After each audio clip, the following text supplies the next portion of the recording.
네, 안녕하세요. 여러분들의 지구과학 성적의 반전을 가져다주는 식스센스 지구과학의 이유식입니다. 자, 우리 2025년 3월 학평 본인하고 수고 많이 하셨고, 선생님이 항상 3월 학평을 해설할 때마다 매년 해설할 때마다 이런 생각이 들어요. 선생님 입장에서는 뭐 쉬울 수 있겠죠, 그죠? 근데 우리가 고3 학생들 입장에서는 아직 모의고사라는 것을 많이 본 경험이 없다 보니까 고3에 올라가서 처음 보는 모의고사면은 당연히 긴장도 되고, 그치? 그 다음에 어느 정도 경험치가 쌓이기 전이기 때문에 뭔가의 약간 요령이라든가 이런 것들이 아직은 부족할 때란 말이야. 그치? 그렇기 때문에 아마도 느껴지는 체감의 난이도는 선생님이 생각하는 거하고는 조금은 다를 수가 있다라는 거지. 그래서 일단 총평을 잠깐 말씀드리면, 그렇다고 하더라도 선생님은 약간 절대적인 기준에서 내가 어느 정도 객관화시켜서 말씀을 드려야 되기 때문에 기본적으로 어쨌든 난이도가 높진 않았다. 알았지? 근데 항상 우리가 이 교육청도요, 3월에 보는 모의고사는 학생들이 아직은 과탐 입장에서, 지구과학 입장에서 아직 많은 공부를 할 시간이 충분치 않았다는 것을 어느 정도 감안하기 때문에 문제를 그렇게 많이 어렵게 내는 경우는 좀 드뭅니다. 알았지? 그럼에도 불구하고 우리가 잘 본 학생도 있을 거고 잘 보지 못한 학생도 있을 거예요. 그치? 근데 내가 항상 3월 학평 보고 나서 학생들한테 드리는 말씀은 뭐냐면, 3월 학평을 본 이 시점, 여기서부터 수능까지는 우리에게는 굉장히 많은 시간이 남아있는 거라고. 알았지? 그래서 3월 학평의 점수와 수능의 점수는 별개다. 알았지? 별 관계 없습니다. 앞으로 최소한 지원에서는 어떻게 하느냐가 훨씬 더 중요하다는 거지. 앞으로 남은 시간 동안에 어떻게 내가 계획을 세워서 공부를 할 거냐. 거기에 우리가 포인트를 맞추면 된다. 잘 봤다고 해서 자만하지 말고, 알았지? 잘 보지 못했다고 해서 내가 좌절하거나 포기할 필요가 없다라는 겁니다. 지구과학 원은요, 지금부터 수능 때까지 어떻게 하느냐가 훨씬 더 중요해요. 6평이 더 중요하고요. 9평이 더 중요하고요. 가장 중요한 건 수능이에요. 알았지? 그렇게 우리가 생각하면 되겠고, 어쨌든 잠깐만 말씀을 좀 드리자면 개념형 문제가 많았습니다. 그래서 우리가 뭐 시간이 좀 부족하거나 그럴 일은 없었을 것 같긴 한데, 그리고 고난이도 문제가 별로 없었다. 물론 이것은 상대적인 거라고 그랬어요. 그지? 이제 고3 막 올라가서 이제 막 모의고사를 보는 학생들 입장에서는 정신이 없었을 거예요. 그러니까 체감되는 난이도는 높을 수 있었다는 거지. 다만 절대적인 난이도로 봤을 때는 그렇게 어려운 문제는 아니었다. 시험은 아니었다. 그래서 앞으로 열심히 공부를 하면 된다라는 겁니다. 됐지? 자, 그래서 쌤이 좀 전에 얘기했던 이런 내용입니다. 3월 학평의 의미는 우리가 실제로 수능 점수와 큰 연관이 없다. 다만 여러분들이 혹시라도 시험을 잘 못 봤다면 얘들아, 요 부분에 대해서는 조금은 체크를 해야 된다. 내가 앞에서도 이런 얘기를 잠깐 한 적이 있을 텐데, 3월 학평이 갖는 의미가 뭐냐라고 한다면, 우리가 앞으로는 많은 시간이 남아있기 때문에 이게 수능 점수하고 직결된다고 생각할 필요는 없다. 그러니까 좌절할 필요는 없다. 다만 만약에 지원 시험을 잘 보지 못했다면 본인이 뭘 반성해야 되느냐. 내가 겨울방학 때 지구학원을 성실하게 공부하지 않았구나. 그 의미는 가져가야 되는 거야. 왜냐면 내가 분명히 얘기했잖아. 3월 학평 문제는 개념과 기출을 명확하게 공부한 학생들은 점수가 어느 정도 나올 수가 있다. 알았지? 지원 과정에서는 3월 학평에서 나오는 문제 수준이 뭐 내가 머리가 뭐 좋지 않아서 점수가 안 나와서 그런 건 없어요. 내가 열심히 공부했으면 나오는 거고요. 열심히 공부 잘 안 했으면 안 나오는 거예요, 잘. 그러니까 여러분들이 점수가 안 나오는 학생들은 이 점수가 수능과 직결되는 건 아니기 때문에 좌절할 필요는 없지만, 내가 겨울 때 충실하게 공부를 하지 않았구나라는 것은 반성의 시간은 좀 가져야 된다. 그래서 앞으로 내가 어떻게 계획을 세워서 공부할 건지, 이런 부분들은 여러분들이 생각을 해서 계획을 세워서 나아가면 될 것 같습니다. 그래서 가장 중요한 것은 개념과 기출이에요. 개념과 기출을 완료하고 선생님이 지금 이제 막 이 시점에서 이제 막 가려고 하는 솔루션 테크 트리를 따라오시면 되는데, 지금 본인이 개념과 기출이 어느 정도 되어 있지 않다면 바로 솔텍으로 들어가기보다는 기출 문제가 훨씬 더 중요하기 때문에 기출 분석을 완벽하게 하고 선생님 솔루션 테크 트리에 합류를 하시면 되겠다는 겁니다. 알았지?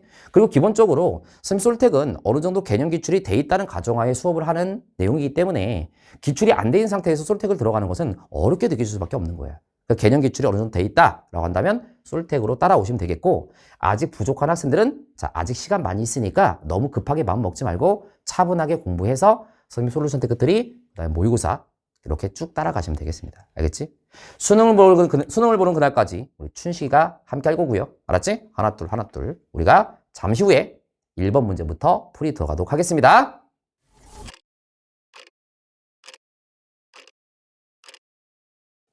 자, 1번 문제 들어가도록 하겠습니다. 자, 판구조론 정립과정 문제가 될 텐데, 요 판구조론 정립과정 문제가 보통 1번 문제로 많이 나오거든요. 우리 살며시 한번 정리를 좀 하고 갑시다. 자, 제일 먼저 대륙이동설 누굽니까? 백예너. 그치? 백예너가 대륙이동설을 주장했다.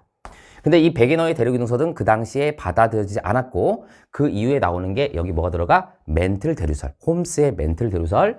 그 다음에 우리가 음양특신법을 통해서 해저 지형을 탐사하게 됐고 이걸 통해서 우리가 해양저 확장설이 우리가 대두가 됐다. 이렇게 정의하면 되겠죠? 그 다음에 해저 확장설이 대두가 된 다음에 뭐 여기서 뭐 고지하기 줄무늬의 대칭성이라든가 또 우리가 뭐 윌슨의 변환 단층 발견 이런 것들을 통해서 판구조론으로 정립된다. 이렇게 우리가 가볍게 정리를 할 수가 있을 것 같아요. 됐지? 자, 우리 학생 A부터 가볼게요. 기억은 열점을 설명할 수 있어. 열점은요, 풀릉 구조론에 설명하는 겁니다. 풀릉 구조론은 판구조론 이후에 나온 거야. 그러니까 이건 될 수가 없는 거지. 당연히 틀린 거. 자, 그다음 니은. 자, 백엔어가 주장한 이론이냐? 니은이 아니죠. 해양작선은 백엔어가 주장한 게 아니라 백엔어는 대륙이동설을 주장했습니다. 알았지? 자, 그 다음에 니은의 등장은 음양특신법이라는 해저 탐사 기술의 발전과 관련이 있어라고 했는데 좀 전에 말씀드린 대로 자, 우리가 음양특신법은 우리가 수심을 알아내는 방법이었고 이 수심을 통해서 해저 지형이 어떻게 되어 있는가를 우리가 연구하게 됐고 이걸 통해서 해양저 확장설이 대두가 되었다. 이렇게 정리하면 되겠죠? 자, 그래서 우리가 학생 C만 맞으니까 정답은 뭐 가볍게 3번이 정답이 되겠습니다. 자, 어렵지 않은 문제였습니다. 정답은 3번. 자, 2번 문제에 들어가도록 하겠습니다. 자, 2번 문제는 우리가 태적 구조와 관련된 문제가 될 텐데 설정이 좀 독특하긴 하지만 뭐 그렇게 어려운 문제는 아니었죠. 자, 거기 보시면 가는 바람에 의해 모래가 쌓이는 과정에서 형성된 퇴적층의 단면을 이라고 돼 있어. 지금 보니까 자, 층리가 기울어져 있어. 오케이. 층리가 기울어져 있으니까 이 그림은 뭘 얘기하는 거야? 사층리를 얘기하는 거지. 그리고 이 사층리는 주리가 모래, 주로 사암층에서 주로 나타난다라는 거 우리 다시 한번 정리하시면 될 것 같고요. 그 다음에 요 나 같은 경우는 지금 건열을 얘기하는 거겠죠. 건열은 건조 기후가 나타나면서 우리가 갈라진 구조를 얘기하는 건데 원래 그 밑에 있는 땅이 물을 많이 머금고 있다가 물이 수분이 증발이 되면서 땅이 지표 위로, 즉 대기로 노출이 됩니다. 그 다음에 이 땅에서 수분이 다시 또 날아가면서 땅이 갈라진 구조를 우리가 건열이라고 얘기하는 거죠. 근데 건열을 우리가 층리, 연직 단면에서 봤을 때는 내가 그림이 이런 식으로 쐐기 모양의 틈이 나타난다고 했던 것도 기억을 좀 해두시면 되겠고요. 요거는 우리가 연직 단면, 층리를 관찰할 때 이런 모양이 나오는 거고 이 나의 이 그림은 뭐를 본 거다? 위에서 내려다본 거니까 층리면을 봤다라고 우리가 볼 수가 있는 거야. 그럼 이 건열이 나타나기 위해서는 물이 증발이 되면서 갈라진 거니까 과거에 이 화성에는 물이 있었다라고 우리가 유추할 수가 있는 거죠. 그렇죠? 자, 기억선지 가볼게요. 기억, 가에는 사층가 나타난다. 맞습니다. 니은, 나는 과거 화성에 물이 있었다는 증거가 될 수 있다. 맞는 거죠. 자, 마지막 디귿. 가에서 나타나는 퇴적 구조와 나와 같은 퇴적 구조는 지층의 역전 여부를 판단하는 데 활용되냐라고 물어봤는데 자, 우리가 퇴적 구조 4가지 배우잖아요. 이 4가지는 전부 다 지층의 역전 여부를 알 수가 있습니다. 자, 복습하는 느낌으로 4가지 한번 말씀드릴게요. 사층리, 그 다음에 건열, 또 연은, 그 다음에 점이층리. 이 4가지는 지층의 역전 여부를 알 수가 있다. 자, 그래서 디귿 선지는 당연히 맞는 내용이 되는 거고 자, 어렵지 않은 문제였습니다. 됐지? 자, 정답은 5번이 정답이 되겠습니다. 자, 3번 문제 들어가도록 하겠습니다. 자, 우리 외부은하 문제가 될 텐데, 자, 여기 문제에서 가와 나는 각각 타원은하와 나선은하라고 알려줬습니다. 그치? 근데 우리가 모양으로 보더라도, 자, 얘가 타원의 형태를 띠고 있으니까 요게 타원은하고요. 우리가 쓸 때는, 자, 2라고 쓴다 그랬어. 참고로, E0부터 E7까지로 세분화될 수 있고, 세븐 쪽으로 숫자가 커질수록 타원이 좀 더 납작한 형태를 띈다. 자, 이게 바로 뭐다? 편평도다. 그래서 우리가 숫자가 커질수록 편평도가 증가한다는 거 다시 한번 기억을 좀 해두시면 되겠고, 요게 나선은하인데, 나선은하에서 지금 봤을 때 이 그림은 이렇게 막대기 바가 있고, 이 막대기 끝에서부터 이렇게 나선팔이 뻗어 나오는 이러한 구조로 되어 있잖아. 그치? 얘는 무슨 나선은하야? 막대 나선은하가 되겠지. 그래서 우리가, 자, S가 들어가고 막대기가 있으니까 라지 B가 들어간다. 됐지? 얘도 S, B, 스몰 a부터 스몰 c까지 세분화된다는 거 다시 한번 기억을 좀 해두시면 될 것 같습니다. 됐지? 자, 그 다음에 우리 은하 같은 경우는 뭐에 들어가? 막대 나선 은하의 형태에 들어간다는 거 기억을 해두시면 되겠죠? 자, 기억선지. 우리 은하는 가와 같은 형태이다. 아닙니다. 나와 같은 형태입니다. 됐지? 그래서 우리 은하가 막대 나선에 들어간다는 것은 우리가 쌤이 개념 테크 드릴 때도 말씀을 좀 많이 드렸고 이미 우리가 기출로도 출제가 됐던 내용이죠. 됐지? 자, 니은선지. 나의 나선팔에는 성간 물질이 존재하지 않는다? 이거 말도 안 돼.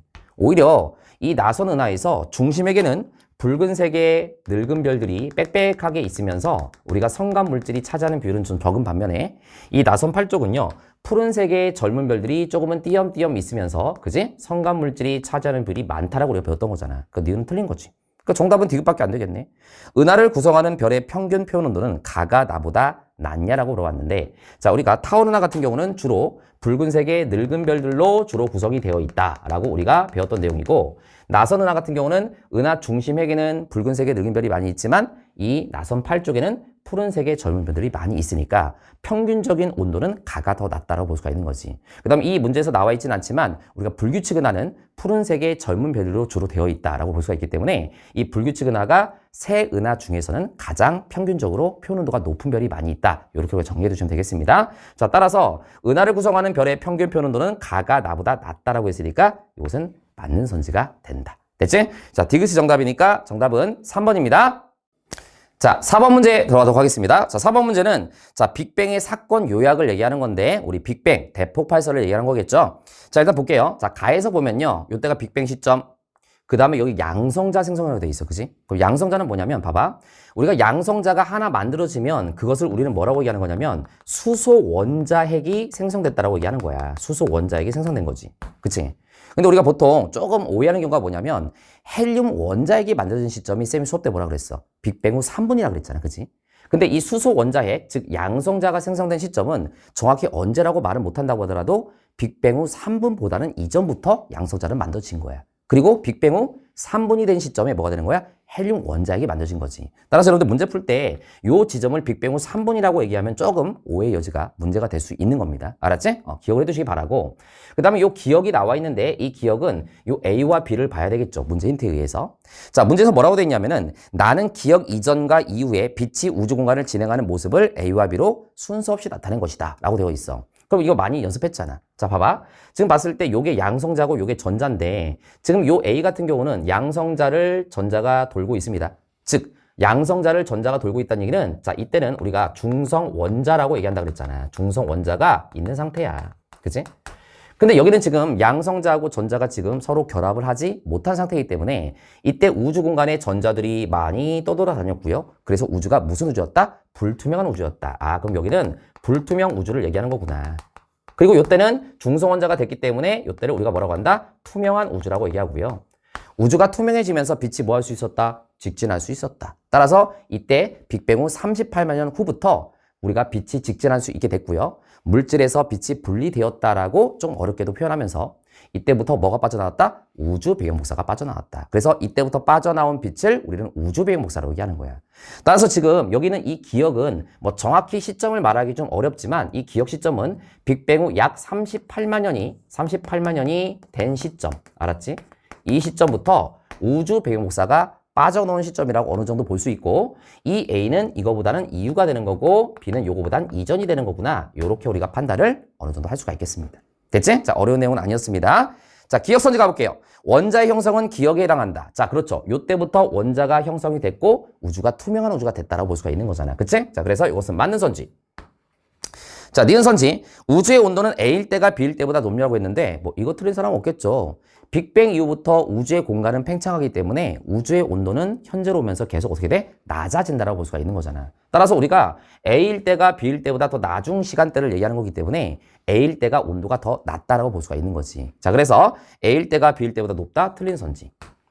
참고로 선생님이 중요하다고 얘기한 거 이 빅뱅 후 38만이 된 시점 이 시점에는요, 온도가 몇 도였냐면, 온도가 3000 켈빈 정도였다라고 내가 수업 때 말씀드렸던 거, 요것도 이제는 우리가 기억을 좀 해둬야 됩니다. 현재 관측되는 우주 배용복사의 온도는 약 2.7 켈빈이고요. 요때 우주 배용복사가 막 빠져나올 당시의 온도는 약 3000 켈빈 정도가 되었다라는 거 기억을 해두시기 바랍니다. 됐지? 자, 그 다음에 디귿선지. T 기간의 우주의 모든 지점은 서로 정보 교환이 가능하였냐를 물어봤는데, 공부를 열심히 한 학생들은 자, 우주의 모든 지점이 서로 정보 교환이 가능하였다. 요 말을 딱 보면서 뭐를 떠올렸어야 되겠습니까? 그치? 우리가 빅뱅으로는 설명할 수 없는 세 가지가 있었고 그 세 가지를 한계점을 설명하기 위해서 나온 게 뭐였어요? 급팽창 이론이잖아. 그치? 그래서 여기서 우리가 급팽창 이론이 떠올랐어야 돼. 이 급팽창 이론이 떠올랐어야 되는데 우리가 급팽창 이론은 살짝 그림을 그려주면 자, 요런 식으로 봐봐. 이런 느낌으로 요렇게 그릴 수가 있을 것 같아. 그래서 자, 우리가 우주의 극초기에는 우주의 지평선, 즉 관측하는 우주의 크기, 우주의 지평선이라고 해야죠. 이 우주의 지평선이 있는데 이 우주의 지평선보다 우주의 실제 크기가 어땠어? 더 작았어. 그리고 이 우주의 지평선은 빛의 속도로 이렇게 팽창을 한다라고 우리가 가정하는 거지, 빅뱅선. 그치? 그랬을 때 이 우주의 지평선이 광속, 빛의 속도로 커지는데 우주의 초기의 실제 크기는 우주의 지평선보다 더 작았고 이때 서로 뭐를 했다? 정보를 교환했다. 그 다음에 급팽창이 일어나면서 빛보다 빠르게 팽창하던 시점이 있었기 때문에 현재는 우주의 지평선보다 우주의 실제 크기가 더 크다. 이렇게 우리가 정리했던 거잖아. 그치? 그래서 우리가 급행착이 일어난 시점은 우리가 뭐 정확히 숫자까지 내가 외울 필요는 없다고 했지만 10의 한 마이너스 36승초에서부터 10의 한 마이너스 34승초 한 요 정도거든요. 그러니까 우리가 숫자까지는 외우지 못한다고 하더라도 이 급행착이 일어난 시점은 매우 극초기야. 그러니 정보를 교환할 수 있었던 시점은 이 급행창보다도 더 이전이니까 매우 극초기가 되는 거잖아. 그래서 우리가 지금 이 자료에서 양성자가 생성된 시점이 정확히 언젠지는 모른다고 하더라도 이 시점보다는 더 전에 우리가 급행창이 일어났고 급행창보다 더 이전이 바로 정보를 교환했었다. 이렇게 우리가 판단할 수가 있는 거지. 그러니까 T 기간은 당연히 여기서부터 여기까지 기간을 얘기하는 거니까 서로 정보를 교환할 수가 없었습니다. 틀린 선지가 될 수밖에 없는 거지. 됐죠? 자, 그래서 우리가 기억이 정답이니까 정답은 1번입니다. 자, 5번 문제 들어가도록 하겠습니다. 자, 5번 문제는 심층순환과 관련된 문제가 될 텐데, 자, 각각 알려준 거니까 가는 지금 현재의 상황을 얘기하는 거고요. 나는 문제 조건에서 뭐라고 했냐면 현재보다 기온이 높아졌을 때를 얘기하는 거야. 됐지? 근데 이 문제 힌트에서 뭐라고 돼 있냐면은 거기 아래쪽에 순환을 나타내는 선의 두께가 두꺼울수록 해수 흐름의 세기는 강하다고 돼 있거든요. 그럼 봐봐. 자, 지금 현재는요. 자, 여기서 봤을 때 얘도 더 두껍고 가가 더 두껍고 얘도 지금 가가 더 두껍습니다. 그치? 그러면 자, 여기 딱 보자마자 얘들아 여기 대서양이고요. 여기가 바로 뭐냐면 쌤이 수업 때 강조했었던 북대서양 심층수가 형성되는, 그치? 표층해수가 침강하여 북대서양 심층수가 형성되는 두 지점을 지금 나타낸 거잖아. 그치? 그럼 여기서 표층해수가 침강해서 심층순환이 돼서 흐르다가 다시 이쪽으로 이렇게 돌아오는 이런 느낌이기 때문에 지금 이 화살표에서 이렇게 이쪽으로 올라가는 이 화살표는 바로 표층 해류를 얘기하는 거고요. 그 다음에 여기서 침강이 되는 거잖아. 침강이 된 이후에 그 다음에 바닷속 깊은 곳에서 이렇게 이런 식으로 저위도 쪽으로 흘러가는 요게 바로 뭐가 되는 거야? 북대서양 심층수라고 판단이 가능한 거겠지. 따라서 지금 이 문제에서 요 기역이 바로 심층수를 얘기하는 거고요. 니은은 바로 표층수를 얘기하는 거다. 일단 요렇게 판단이 가능해. 됐지? 근데 어쨌든 간에 자, 심층수건 표층수건 가 현재가 나보다 더 굵게 표현이 됐다는 얘기는 순환 자체가 가 현재가 더 뚜렷하다는 얘기잖아. 그렇게 될 수밖에 없는 게 당연히 기온이 높아지게 되면 극지방에서 빙하가 융해되거나 이런 현상 때문에 염분이 낮아져서 극지방에서 침강이 약화된다라고 내가 수업 때 얘기했었잖아. 그럼 침강이 약화되면 심층순환이 약해지고 표층순환도 약해지면서 에너지 교환이 잘 되는 거야? 잘 안 되는 거야? 잘 안 되는 거잖아. 따라서 나의 이 상황은 가의 현재에 비해서 자, 해류에 의한 에너지 수송이 오히려 약화되었다라고 우리가 볼 수가 있는 거지. 이렇게 판단이 가능했지. 그럼 저위도의 열이 고위도 쪽으로 잘 이동이 안 되고 있는 상황이 바로 나의 상황이다. 이렇게 우리가 추론할 수가 있습니다. 됐지? 선지 가볼게요. 평균 밀도는 기역이 니은보다 크냐를 물어봤는데 기본적으로 심층수가 표층수보다 밀도가 어때? 더 크잖아. 그래서 바닷속 깊은 곳에서 흐르는 거잖아. 그래서 기역이 니은보다 크냐라고 했는데 이건 맞는 선지가 되겠죠. 자, 어렵지 않습니다. 자, 니은 선지.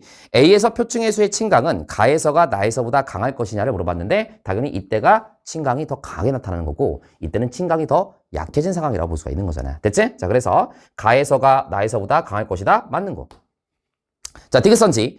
해수에 의해 저위도에서 고위도로 수송되는 연평균 에너지양은 가에서가 나에서보다 많을 것이다. 맞죠? 가가 순환이 더 강하게 나타나니까 저위도에서 고위도 쪽으로 열을 더 많이 전달해주고 있는 상태다. 이렇게 우리가 판단이 가능한 거야. 알았지? 무슨 말인지? 자, 그래서 그누드가 정답이니까 정답은 5번입니다.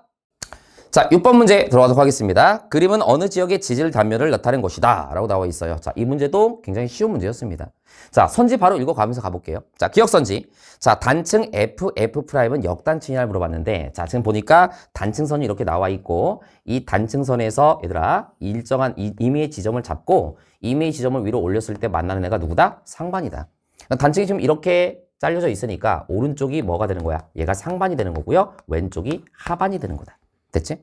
그럼 이게 상반인데 상반이 지금 딱 보니까 하반에 대해서 아래쪽으로 내려가 있는 상태지? 그러니까 상반이 하반에 대해서 내려가 있다? 이건 무슨 단층입니까? 정단층이죠. 그래서 여기선 정단층이 나타난다. 이렇게 우리가 판단이 가능합니다. 참고로 정단층은 양쪽에서 잡아당기는 장력이 작용한 거고요. 역단층 같은 경우는 양쪽에서 미는 횡압력이 작용했다. 다 정리돼 있죠? 자, 그래서 단층 F'F'은 역단층이 아니라 정단층입니다. 틀렸어요. 니은 선지, 암석의 나이는 A가 B보다 많냐를 물어봤는데, 자, A하고 B를 봤을 때 요게 A고 요게 B인데 A가 먼저 들어와 있고 B가 나중에 관입이 된 겁니다. 그리고 지표까지 분출이 됐다고 볼 수가 있겠네. 따라서 A가 나이가 B보다 많아야 됩니다. 그래서 A가 B보다 많다? 당연히 맞는 겁니다. 디귿선지, 부정합면은 단층보다 먼저 형성되냐를 물어봤는데, 자, 부정합이 지금 어디 있는 거냐면 여기 지금 부정합이 나타나 있고요. 이 부정합면 위에 지금 요렇게 있는 요 표시가 바로 뭡니까? 기저여감에 해당되는 표시가 되겠죠. 요게 기저여감이야. 기저여감 꼭 알아두라고 내가 말씀드렸습니다. 됐지? 그럼 여기 부정합이 있는데 지금 봤을 때 이 단층선이 있잖아. 이 부정하면 위에 쪽까지 지금 영향을 줬어? 못 줬어? 못 줬죠. 그러니까 당연히 단층이 먼저 있었고 침식을 받아서 깎인 다음에 부정합이 형성됐다라고 판단할 수가 있는 거잖아. 됐지? 자, 그래서 부정하면은 단층보다 먼저 형성되느냐고 했는데 이것은 틀린 선지가 되겠다. 단층이 먼저 있었고 부정하면이 나중에 형성된 거다. 이렇게 판단이 가능합니다. 어렵지 않은 문제였어요. 자, 니은이 정답이니까 정답은 2번입니다. 자, 7번 문제에 들어가도록 할게요. 자, 7번 문제는 태풍 문제가 될 텐데, 자, 지금 문제를 보게 되면 가는 지금 관측소 P에서 관측한 바로 기압과 풍속을 나타낸 거야. 항상 우리가 태풍 문제를 풀 때는 있잖아. 이 태풍의 중심 기압을 나타낸 거라고 하는 건지 아니면 관측소에서 측정된 기압을 얘기하는 건지를 잘 구분해야 돼. 요거는 시간에 따라서 관측소에서 측정된 기압과 측정된 풍속을 나타낸 거다라고 우리가 볼 수가 있는 거잖아. 그치? 그럼 이 자료에서 우리 문제 많이 풀어봤으니까 요렇게 시간이 지날수록 내려갔다가 올라가는 것이 바로 뭐냐면 관측소에 측정된 바로 기압이니까 요 기억이 기압이 될 수밖에 없다. 왜? 우리가 태풍의 중심 기압도 시간이 지남에 따라서 조금씩 변화는 있지만 기본적으로 우리가 태풍 중심과 관측소 사이 거리가 가까울 때 기본적으로 낮게 측정이 됐다가 다시 멀어지면서 높게 측정이 되는 거잖아. 알겠지? 자, 그러면서 어느 정도 이 관측소와 태풍 중심 거리가 가까운 시점에 풍속은 세게 나타날 테니까 일반적으로 기압의 그래프와 풍속의 그래프는 약간 반비례의 경향으로 나타난다고 볼 수가 있는 거지. 알겠지? 근데 이 기압이 가장 낮게 측정된 지점이 꼭 풍속도 가장 세게 측정된다는 보장은 없는 거거든. 대체로 그런 경향을 갖는 거지. 알았지? 그러니까 그런 것들은 우리가 자료에서 주어진 대로 우리가 문제를 풀어야 되는 거야. 항상 우리가 문제를 풀 때는 일반화시킬 수 있는 부분과 자료를 보고서 우리가 판단할 부분을 구분을 해줘야 된다 그랬잖아. 됐지? 그 다음에 요 나의 자료는 지금 보니까 관측소 P가 지금 여기 있는 상태. 됐지? 그 다음에 얘는 뭐로 봤다고 돼 있습니까? 적의 영상으로 봤다고 돼 있어. 알았지? 여기까지 일단 판단하고 선지 들어가도록 할게요. 자, 1번. 자, 이 자료에 대한 설명으로 옳은 것을 고르라고 돼 있는데, 자, 기억. 1번. 기억은 풍속이냐고 물어봤습니다. 자, 기억은 풍속이 아니라 기억은 기압이고요. 니은이 풍속이 되겠지요? 됐지? 그래서 이것은 틀렸어. 2번. P에서의 기압이 가장 낮을 때 풍속이 가장 빠르냐고 물어봤는데, 봐봐. 나왔잖아. 지금 보면은 기압이 가장 낮게 측정된 시점에서 이렇게 올리게 되면 이때 최대 풍속은 아니잖아요. 풍속이 가장 큰 것은 여기 어딘가에서 나타나고 있으니까 완전히 일치하는 것은 아니다. 그래서 우리가 대체로 기압이 가장 낮게 측정된 시점이 태풍 중심과의 거리가 가깝기 때문에 풍속이 클 가능성이 높지만 이것이 정확히 일치한다는 보장은 없는 거거든. 그러니까 지금 이 자료상에서 봤을 때 이것은 틀렸다라고 볼 수가 있는 거지. 됐죠? 자, 그 다음에 3번. 자, 나에서 태풍의 눈에서는 상승기류가 발달하냐를 물어봤는데 태풍의 눈은요, 자, 약한 하강기류가 나타난다고 말씀드렸고 날씨가 맑고 그 다음에 바람이 잘 불지 않는다라고 배웠던 겁니다. 조심해야 될 것은 이 태풍의 눈에서는 약한 하강기류가 나타나지만 여전히 기압이 매우 낮은 뭐다? 저기압이다 라는 거 다시 한번 챙겨두시고요. 어쨌든 상승기류가 발달한다는 이건 틀린 선지. 됐지? 4번. 이 기간 동안 P는 태풍의 위험반원을 위치하냐를 물어봤는데 자, 지금 봤을 때 자, 풍향을 봐야 되겠죠. 안전반원, 위험반원이 나왔다는 얘기는 시간이 지남에 따라서 풍향이 무슨 방향으로 바뀌어 가는지를 판단하면 되는 거잖아. 지금 봤을 때 자, 바람이 요렇게 불고 있었으니까 자, 요렇게 바람이 불다가 시간이 지나면서 약간 요런 식으로 바뀌었잖아. 그럼 남동풍에서 약간 남서풍으로 바뀌었으니까 여기다가 다시 한번 크게 방위표를 이렇게 그리면 남동풍이 이렇게 불다가 시간이 지나면서 약간 남서풍 계열로 이렇게 바뀌게 된 거야. 그럼 시간이 지남에 따라서 풍향은 무슨 방향으로 바뀌어갔다? 시계 방향으로 바뀌어갔으니까 바로 나와야죠. 풍향이 시계 방향으로 바뀌어갔다는 얘기는 우리가 북방부 기준에서 무슨 반원? 위험 반원에 있었다라고 판단이 가능한 거고요. 시간이 지나면서 풍향이 반시계 방향으로 바뀌는 경우는 북방부 기준에서 안전 반원에 있었다라고 우리가 판단이 가능한 거야. 됐지? 자, 그래서 어쨌든 간에 위험 반원에 위치하였다. 이것은 맞는 선지가 되겠죠. 아마도 이 태풍의 중심이 이 관측소의 왼쪽으로 지나갈 거라고 우리는 유추할 수가 있는 겁니다. 그래야 얘가 태풍 진행 경로의 오른쪽인 위험 반원이 될 테니까. 됐지? 그래서 정답은 일단 4번이야.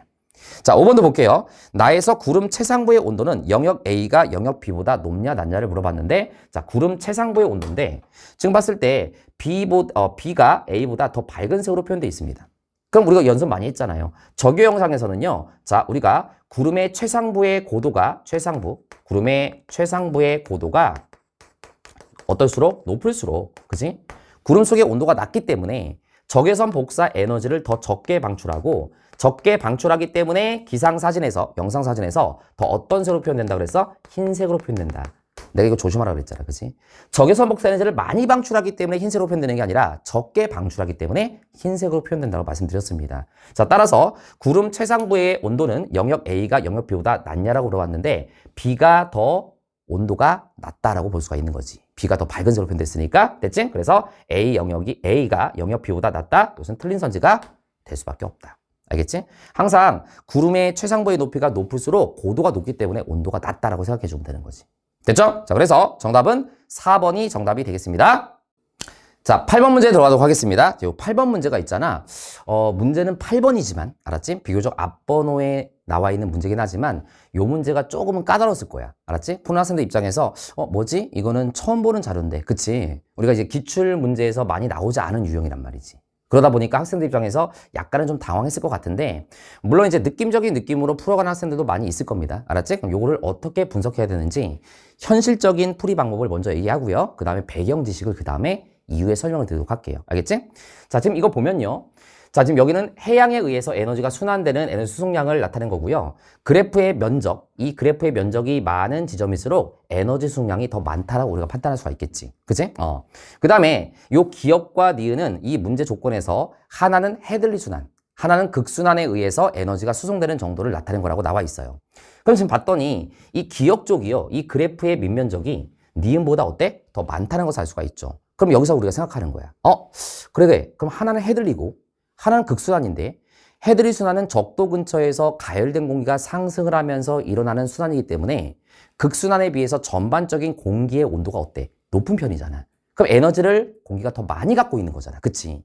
근데 반면에 극순환 같은 경우는 비교적 고위도 쪽에서 일어나기 때문에 에너지가 많이 있지 않아. 공기가 온도가 좀 전반적으로 낮은 상태란 말이야. 그럼 당연히 해들리 순환이 극순환에 비해서 에너지 수송량이 더 에너지를 많이 갖고 있으니까 더 많이 이루어질 거라고 우리가 생각을 할 수가 있는 거란 말이야. 그래서 그런 논리로 따지면 요 기억이 바로 해들리 순환을 얘기하는 거고, 이 니은이 바로 극순환을 얘기하는 거구나. 이렇게 일단은 우리가 판단을 어느 정도 할 수가 있는 거란 말이야. 됐지? 그러면 해들리 순환이 이쪽에 있고 극순환이 이쪽에 있으니까 해들리 순환과 가까이 있는 요 스몰 a가 문제 조건에 의해서 적도가 될 거고요. 그 다음에 이 스몰 b가 바로 뭐가 될 것이다? 북극이 될 것이다. 이렇게 우리가 판단이 일단은 강하다는 거지. 됐지? 일단 요거 가지고 문제를 풀고 그 다음에 내가 배경 지식을 추가적으로 말씀을 좀 드릴게요. 자, 기억선지. A에서는 해양순환에 의한 수송량이 기업보다 많냐라고 했는데 이건 그냥 자료 보면 되죠. 자, 기업보다 A가 어떻습니까? A 구간에서 기업보다 해양순환이 더 많다는 것을 알 수가 있죠. 자, 그래서 자, 해양순환에 의한 수송량이 기업보다 많다? 당연히 맞는 거예요. 자, 니은선지. B의 해역에서는 쿠로시오류가 흐르냐를 물어봤는데 우리는 이쪽이 적도고 이쪽이 북극이라는 걸 알았고요. 지금 이 자료로 봤을 때 그렇다면 스몰 a부터 스몰 b까지가 90도의 위도 차이가 나는 거니까 요 한 칸당 10도씩을 지금 나눈 거야. 그치? 10도씩을 나눈 거지? 그럼 지금 여기서 봤을 때 자, b는 지금 여기 영역을 얘기하는 거니까 여기쯤이 대략 한 70도. 그치? 북방부 70도, 여기쯤이 대략 80도 정도 될 거란 말이야. 그럼 생각해봐. 이렇게 고위도에서 쿠로시오류가 흐르겠습니까? 안 되죠. 이 쿠로시오류는 아열대 순환의 한 축을 담당하는 해류잖아요. 그래서 우리가 태평양 기준에서 북적도 해류, 쿠로시오 해류, 북태평양 해류, 그 다음에 캘리포니아 해류로 이어지지 않습니까? 그래서 우리가 잠깐 그림을 그리면 요게 북적도 해류, 알았지? 요게 쿠로시오 해류, 요게 북태평양 해류, 그 다음에 요게 캘리포니아 해류라고 보자는 거야. 됐지? 그럼 써볼게요. 요게 북적도, 그 다음에 요게 쿠로시오 해류, 쿠자만 쓸게요. 쿠로시오. 요거는 북태평양, 알았지? 북태평양 해류. 그 다음에 요게 바로 뭐가 되는 거냐면 캘리포니아 해류가 되는 거잖아. 캘자만 쓸게요. 캘리포니아 해류. 그래서 요게 바로 북방부의 아열대순환이고 이 북방부의 아열대순환은 시계 방향으로 나타나고 있는 거잖아. 그럼 얘는 무슨 풍경을 받았죠? 그래, 무역 풍경을 받았어. 얘는 무슨 풍경을 받았죠? 편서 풍경을 받았어. 그럼 편서풍이 물론 상황에 따라 조금 다르긴 하겠지만 일반적으로 위도 30도에서 60도 사이가 편서풍의 영향을 받는 어떤 지점이란 말이지. 그럼 이 북태평양 해류가 흐르는 곳은 아마도 위도 60도보다 더 고위도 쪽까지 흐르기는 힘들 거란 말이야. 그러니까 당연히 쿠로슈 해류도 위도 60도보다 더 넘어가기는 힘들 거라는 거지. 물론 상황에 따라 좀 다를 수 있어. 근데 여기는 지금 이미 70도, 80도니까 이 정도까지 고위도에서 쿠로슈 해류가 흐를 수는 없다. 이렇게 판단할 수가 있는 거잖아. 자, 그래서 이 니은 선지는 틀린 거다. 됐죠? 디귿선지, 스몰 b에서는 헤들리 순환의 상승 기류가 나타나려고 봤는데 헤들리 순환의 상승 기류가 나타나는 곳은 바로 저위도, 적도 근처에서 나타나게 되는 거지. 그래서 스몰 a에서 나타나야 돼. 그러니까 이거는 틀린 선지. 그럼 우리가 정답을 기억으로 찾을 수가 있는데 여기서 내가 이제 잠깐 추가 설명 좀 할게요. 자, 이런 거야. 우리가 만약에 아까 쌤이 이해한 것처럼 헤들리 순환이 에너지 교환이 더 많이 된다. 왜? 전반적으로 공기 온도가 높기 때문에 이렇게 에너지 소모량이 많다. 이렇게 내가 얘기했었는데 만약에 그 상황을 우리가 모른다고 하더라도 그럼 우리가 적도가 어디고 북극이 어딘지를 모른다라고 가정했을 때 만약에 이쪽을 우리가 적도라고 잡으면 우리가 1년 평균 중에서 에너지 수송량이 가장 많은 위도는 대략 평균적으로 38도 근처라고 내가 수업 때도 말씀드렸잖아요. 그치? 그러면 만약에 이쪽을 적도라고 우리가 생각을 하게 되면 자, 한 칸당 10도니까 10도, 20도, 30도, 40도니까 대략 여기쯤이 에너지 수송량이 가장 많은 위도라고 대략 볼 수가 있는 거지.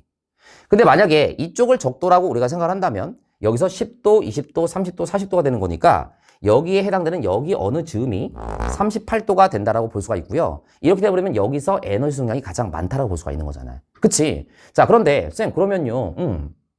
여기에서 가장 많아야 되는 거 아닙니까? 에너지 수송량이? 지금 해양하고 요걸 합쳤을 때 여기가 가장 많잖아요. 근데 봐봐. 이 문제는 요 그래프는 해양의 에너지 수송량을 다 나타낸 그래프가 맞지만 요 그래프와 요 그래프는 얘들아 대기 대순환에서 헤들리 순환과 극순환만 나타낸 거야, 에너지 수송량을. 그러니까 대기 전체의 에너지 수송량을 나타냈다고 말할 수는 없는 거잖아. 물론 우리가 대기 대순환이 대기의 에너지 수송량 중에서 가장까지는 모르겠지만 굉장히 많은 비중을 차지하고 있는 건 맞아. 그러나 이 대기 대순환이 대기에 의한 에너지 수송량의 100%를 다 차지한다고 말할 수는 없는 거잖아. 그러니까 요거는 대기 전체를 다 얘기한 게 아니란 말이지. 그러니까 지금 여기가 38도가 될 수는 없는 거야. 어쨌든 간에. 그런데 중요한 것은 어쨌든 여기서 해양의 순환이 해양에 의한 에너지 수송량이 가장 많고 어쨌든 여기서도 대기 대순환에 의한 순환이 많이 이루어지고 있는 곳이기 때문에 아마도 에너지 수송량이 가장 많은 위도와 더 가까이 있어야 될 거란 말이지. 그러니까 여기가 해당이 돼야 어느 정도 설명이 된다는 얘기야. 근데 여기가 돼버리면 이쪽과 거리가 너무 멀잖아. 그러니까 여기서 더 가까운 쪽에 해당이 된다고 생각한다면 여기가 아마도 38도 N이 될 것이다 라고 우리가 어느 정도 짐작을 할 수가 있는 거야. 그럼 당연히 이쪽이 적도가 되는 거고 이쪽이 뭐가 된다? 북극이 된다. 이런 식으로 우리가 어느 정도 판단도 가능하다라는 거지. 그래서 자, 요 부분을 쌤이 참고 자료로 쌤이 개념 테크 때 수업했던 어떤 자료를 내가 보면서 다시 한번 말씀 좀 드릴게요. 자, 요 그림입니다. 요 그림을 보면 쌤이 말씀드린 대로 1년 동안 평균을 냈을 때는요. 즉 대기와 해수를 다 합친 에너지 수송량이 가장 많은 위도는 1년 평균으로 봤을 때 여기쯤 거의 한 38도 근처 여기쯤이 될 거란 말이야. 대충 하는지. 그러니까 여기가 에너지 수송량이 가장 많은 위도가 되는 거지. 근데 이 자료를 보면은 해수에 의한 에너지 수송량을 봤을 때 조금 더 저위도 쪽에서 나타나고 있는 것을 볼 수 있죠. 그래서 아까 그 문제에서도 이 해수가 이쪽에서 나타나는 쪽이 저위도 쪽에 더 가까운 거란 말이에요. 알았지? 무슨 말인지? 요렇게로도 우리가 볼 수가 있다는 거지. 물론 이 문제를 우리가 그럼 해수에 의한 에너지 수송량이 저위도에서 가장 더 많다. 고위도 쪽보단 저위도가 많다라는 것을 꼭 외워야 풀 수 있는 문제는 아니었지만 우리가 기하 문제 나왔으니까 이것도 알아두면 좋을 것 같고 그 다음에 지금 대기에 의한 에너지 수송량은 지금 봤을 때 여기쯤에서 가장 많죠. 아까 그림하고 차이가 나는 이유는 뭐라고요? 이건 대기 전체를 얘기하는 거고 아까 그 그림은 대기 대순환에서 헤들리 순환과 극순환만을 표현한 거잖아. 그러니까 이 차이가 생길 수밖에 없는 거지.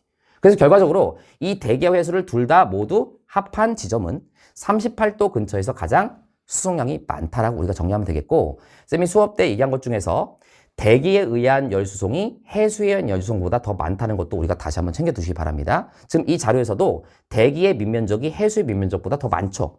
따라서 우리가 대기가 해수보다 에너지 수송을 더 많이 한다는 것도 우리가 참고로 알아두면 도움이 될 것 같습니다. 됐죠? 자, 어쨌거나 정답은 1번입니다. 자, 9번 문제. 자, 온대저기압 문제가 될 텐데, 자, 이 온대저기압 문제는 여러분들이 뭐 기출문제 열심히 풀어봤다라고 한다면 그렇게 어려운 문제는 아니었을 겁니다. 자, 지금 보시면, 자, 온대저기압 중심의 위치를 나타냈다고 돼 있으니까 T1, T2, T3로 가면서 이렇게 진행이 된 거야. 됐지? 참고로 이 온대저기압은 무슨 풍의 영향을 받아서 편서풍의 영향을 받아서 서에서 동쪽으로 간다는 거 우리가 다 알고 있을 거라고 생각이 들고요. 여기가 지금 온대저기압 중심의 위치가 지금 이동하고 있는 거니까 온난전선과 한랭전선이 이런 식으로 나타날 것이다. 따라서 이 관측소는 온대저기압 중심의 남쪽에 위치한 관측소. 우리가 같은 말로 이 관측소의 북쪽을 통과했어. 누가? 온대저기압 중심이. 그러면 시간이 지남에 따라서 풍향은 관측소에서 무슨 방향으로? 시계 방향으로 바뀌어간다. 이거 여러분들 다 공부했던 내용이 되는 겁니다. 알았지? 자, 참고로 자, 관측소가 만약에 저기압 중심보다 북쪽에 위치한 관측소에 있다고 한다면 이 북쪽에 위치한 관측소에서는 시간이 지남에 따라서 풍향이 시계 반대 방향으로 변화된다는 것도 우리가 다시 한번 챙겨두시면 될 것 같아요. 됐지? 그럼 우리가 시간 순서를 맞추면 될 텐데 자, 여기서 시계 방향으로 바뀌어가고요. 또 전선의 영향을 받고 있을 테니까 공부를 많이 하고 열심히 준비를 많이 한 학생들은 아, 그래, 남동풍, 남서풍, 북서풍이라는 것을 바로 머릿속에 떠올렸을 거예요. 온난전선 앞쪽에서는 남동풍, 그 다음에 온난전선과 한랭전선 사이에서는 남서풍, 그 다음에 한랭전선 뒤쪽에서는 우리가 북서풍이 불게 되는 거잖아. 따라서 우리가 시간 순서를 맞추게 되면 어떻게 맞출 수가 있냐면 여기서 요 머리 있는 부분에다가 이렇게 표현하면 이게 뭐예요? 지금 남서풍이죠. 그 다음에 얘 같은 경우는 자, 요렇게 표현하면 이게 뭡니까? 북서풍. 그 다음에 여기서 이렇게 표현하면 뭡니까? 요게 남동풍이잖아요. 그럼 요게 남동풍이니까 가장 먼저가 되겠지. 그러니까 요게 바로 뭐가 되는 거다? T1이 되는 거다. 됐지? 그 다음에 남서풍이 요거니까 요게 T2가 될 거고요. 요게 T3가 된다. 이렇게 우리가 판단이 가능하겠지. 대체 무슨 말인지? 그래, 요런 우리가 과정으로 생각해 주면 되겠고. 자, 결과적으로 이 T1일 때는 온난전선 앞쪽에 관측소가 위치하니까 뭐 굳이 여기다가 그린다라고 한다면 온난전선이 이런 식으로 있는 요러한 상태라고 우리가 볼 수가 있는 거야. T1일 때. 요런 느낌이 되는 거지. 한랭전선은 요렇게 있을 거고요. 그지? 그 다음 T2 시점은 지금 여기서 남서풍이 불고 있으니까 온난전선과 한랭전선 사이에 관측소가 위치하게 되는 거니까 약간 온난전선이 이런 식으로 또 있을 거란 말이야. 이런 식으로. 시간이 더 지나서 이동했으니까 그 한랭전선 뭐 이런 식으로 있겠지. 한랭전선 이런 식으로. 됐지? 그 다음에 T3가 되면 북서풍이 불기 때문에 한랭전선이 이 관측소를 뭐 한 거야? 통과된 후가 되겠지. 그래서 이 T3에 있을 때는요. 자, 다른 색깔로 표현한다면 한랭전선이 통과됐으니까 약간 이런 느낌으로 한랭전선을 그리면 이런 느낌으로 있을 거고 온난전선은 뭐 이런 식으로 있을 거다. 대략적으로 그리면 이런 느낌으로 우리가 생각해 볼 수가 있다라는 겁니다. 대략 그리면. 됐죠? 자, 선지 가볼게요. 자, 기억. T1일 때 P에서 관측한 기상 요소는 디귿이냐를 물어봤는데 자, T1일 때가 디귿이 맞지요? 니은 선지. T2일 때 P에서는 저군형 그룹이 관측되냐를 물어봤는데 T2일 때는 얘들아 온난전선과 한랭전 사이 얘네들의 사이에 관측소가 위치할 때고요. 이때는 날씨가 맑죠. 그리고 상공에 전선면이 없습니다. 그래서 저군형 구름이 관측된다. 틀린 선지. 됐지? 저군형 구름은 기본적으로 한랭선 뒤쪽에서 관측이 되는 겁니다. 됐지? 자, 그 다음에 디귿선지. 자, P에서의 기온은 T2일 때가 T3일 때보다 높냐를 물어봤는데 자, P에서의 기온은 T2일 때와 T3일 때를 얘기했는데 T2일 때에서 T3로 가게 되면 그치? 이 P 지점은 뭐가 통과한다고요? 한랭전선이 통과된다고요. 한랭전선이 통과되면 기온은 낮아지고 기압은 높아진다라고 우리가 공부했던 거잖아. 그러니까 디귿선지는 이건 맞는 선지가 된다. 어려운 문제 아니었습니다. 알겠지? 기억 디귿이 정답이니까 정답은 4번입니다. 자, 10번 문제 들어가도록 하겠습니다. 자, 10번 문제는 별의 특성 문제가 될 텐데, 자, 이번 시험이 이렇게 별의 특성 문제조차도 계산이 그렇게 복잡하게 나오지 않았어. 그래서 시간의 압박을 우리가 별로 느낄 필요는 없었던 문제, 시험이었다고 우리가 볼 수가 있는데, 그래도 우리가 아직까지 개념 정리라든가 기출문제 정리가 잘 안 된 학생들 입장에서는 상대적으로 어려울 수 있는 거니까 여러분들이 많이 연습을 하시면 될 것 같아요. 자, 일단 10번 문제. 지금 별 가나다가 나와 있고 광도, 겉보기 등급, 그 다음에 이건 뭡니까? 최대 복사 에너지 방출 파장으로 돼 있으니까 요게 쌤이 수업 때 있었던 뭐가 되는 거야? 람다 맥스지. 그지? 그러니까 람다 맥스는 얘들아 표면 온도에 뭐 한다? 반비례한다. 자, 선지 갈게요. 별의 표면 온도는 가가 나보다 높냐 낮냐를 물어봤는데 요걸 봐야 되겠죠? 자, 가하고 나를 봤을 때 람다 맥스가 나가 더 짧으니까 표면 온도는 나가 더 어때야 돼? 높을 수밖에 없는 거야. 자, 그래서 가가 나보다 낮다? 요거 맞는 선지. 참고로 지금 봤을 때 람다 맥스가 0.5니까 2대 1이죠. 그럼 람다 맥스의 비가 2대 1이니까 표면 온도의 비는 몇 대 몇이 되는 거야? 1대 2가 된다는 것을 알 수가 있는 거야. 얘네 둘까지 봤을 때 일단 요거 체크하면서 니은 선지 볼게요. 니은 선지, 별의 반지름은 가가 나보다 크냐를 물어봤습니다. 자, 바로 들어갑니다. 자, 반지름 R은요. 그지? 광도 공식에 의해서 어떻게 되죠? 표면도의 제곱분의 루트 광도잖아. 바로 내가 쓸 수 있게끔 연습하라 그랬잖아. 그지? 그래야 우리가 시간 전략을 할 수가 있는 거라고. 자, 그럼 봐봐. 가하고 나를 비교라고 돼 있으니까 쌤은 그냥 나가 가보다로 풀게요. 그게 더 편할 것 같아. 왜냐면 광도가 얘가 100이고 얘가 1이니까 나는 가보다 광도가 100배 더 커. 그러니까 루트 100이니까 여기는 10이 되는 거야. 그지?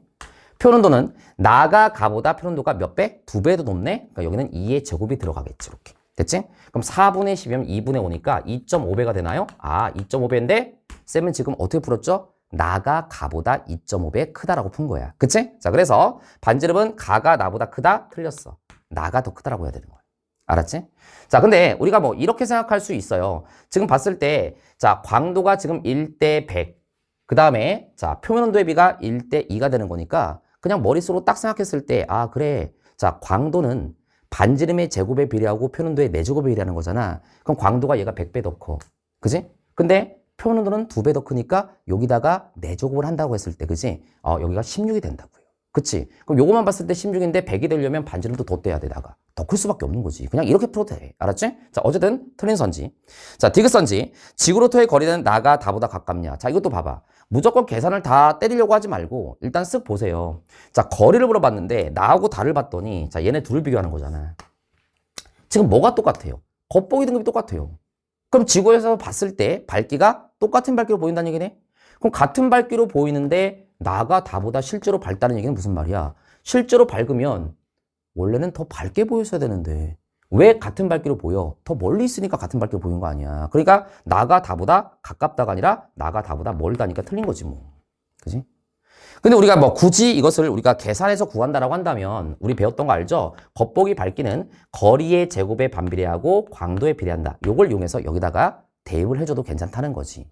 그럼 기억 나왔으니까 계산을 한번 해볼게요. 자, 거리를 물어봤으니까 R에 대해서 정리하면요. 자, R이라고 하는 것은 자, 이렇게 쓰고요. 자, 루트가 될 거고요. 여기는 겉보기 밝기, 여기는 광도를 넣어주면 되는 거야. 됐지? 자, 그럼 겉보기 밝기가 자, 겉보기 등이 똑같으니까 같죠? 그러면 한 배야, 한 배, 1배. 됐지? 요거 분해. 그 다음에 광도는 지금 봤을 때 나가 다보다 몇 배 더 광도가 큽니까? 1000배 더 크네요. 그죠? 1000배 더 큰 거니까 여기다가 1000을 대입하면 되겠죠. 이렇게. 그지?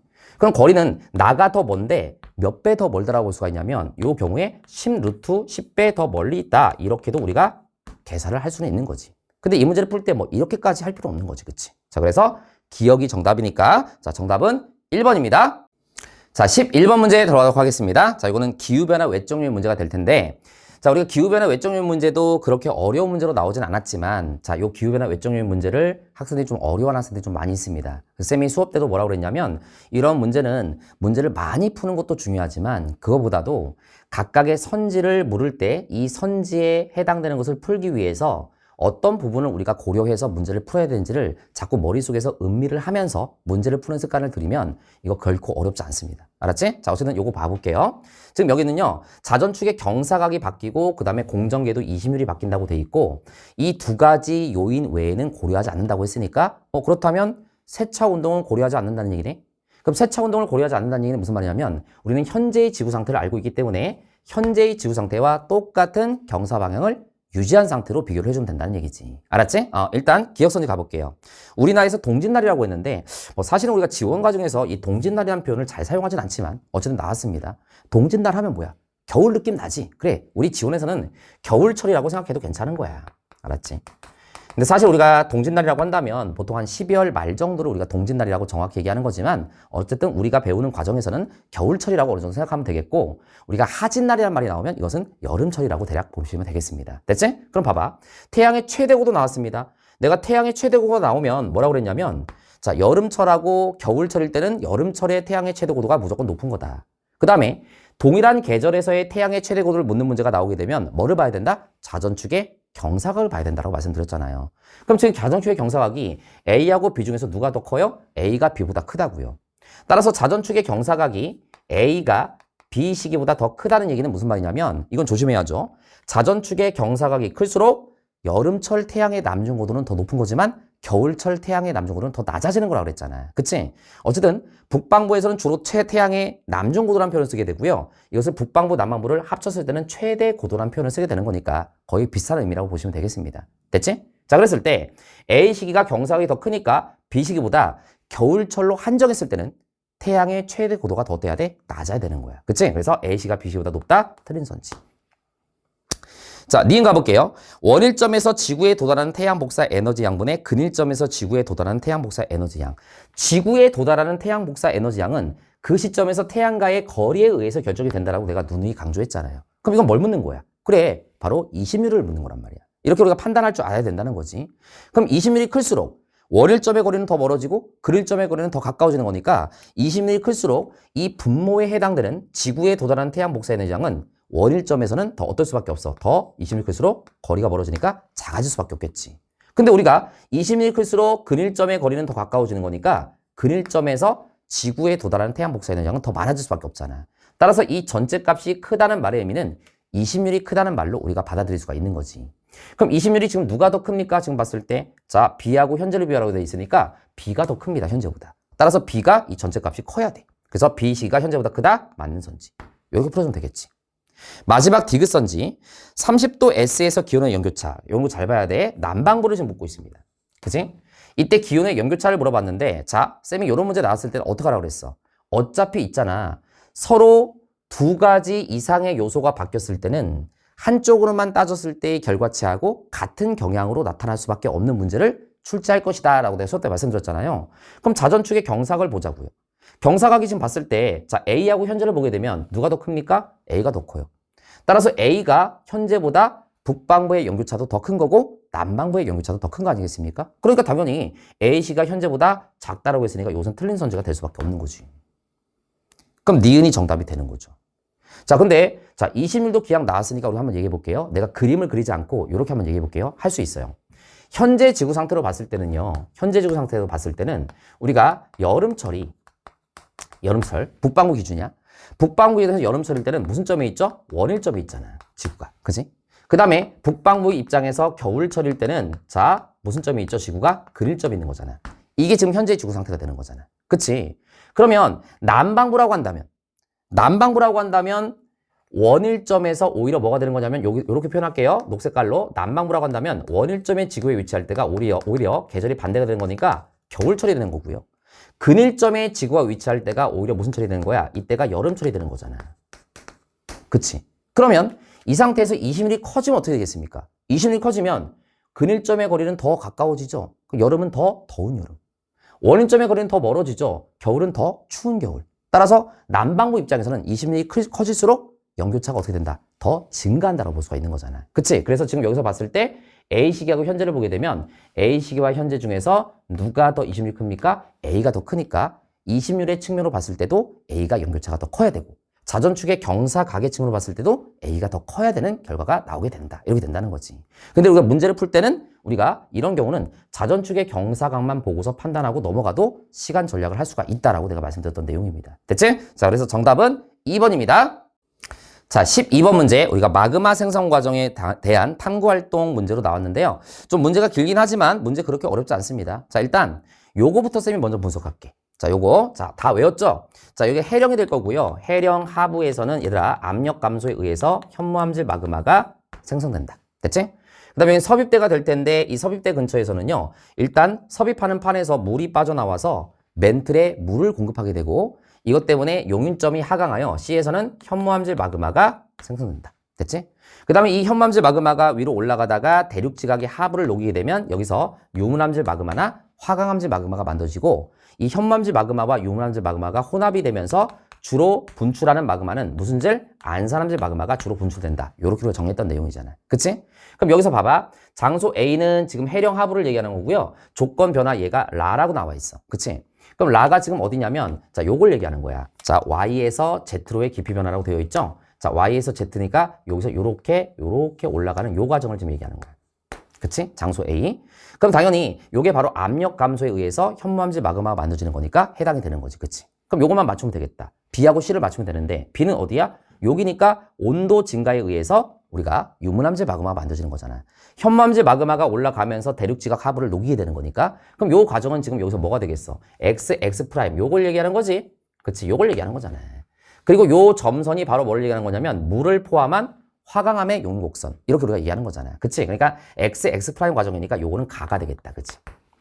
그 다음 C 같은 경우는 지금 봤을 때 C는 어디를 얘기하는 거냐면 여기를 얘기하는 거니까 여기는 용윤점이 하강하여 현무암재 마그마가 되는 거잖아. 물이 공급되면서. 그래서 지금 여기서 이렇게 물이 포함되지 않았다가 물이 포함되면서 용윤점이 하강하면서 이렇게 만들어지는 요 나의 과정이라고 판단이 가능하겠지. 어려울 거 없습니다. 자, 선지 가볼게요. 물 공급은 기역에 해당하냐를 물어봤는데 물 공급은 기역에 해당된다. 맞죠? 물이 공급되는 거니까. B에서는 유문암질 마그마가 생성될 수 있냐를 물어봤는데 B에서는 유문암질 마그마 생성될 수 있죠.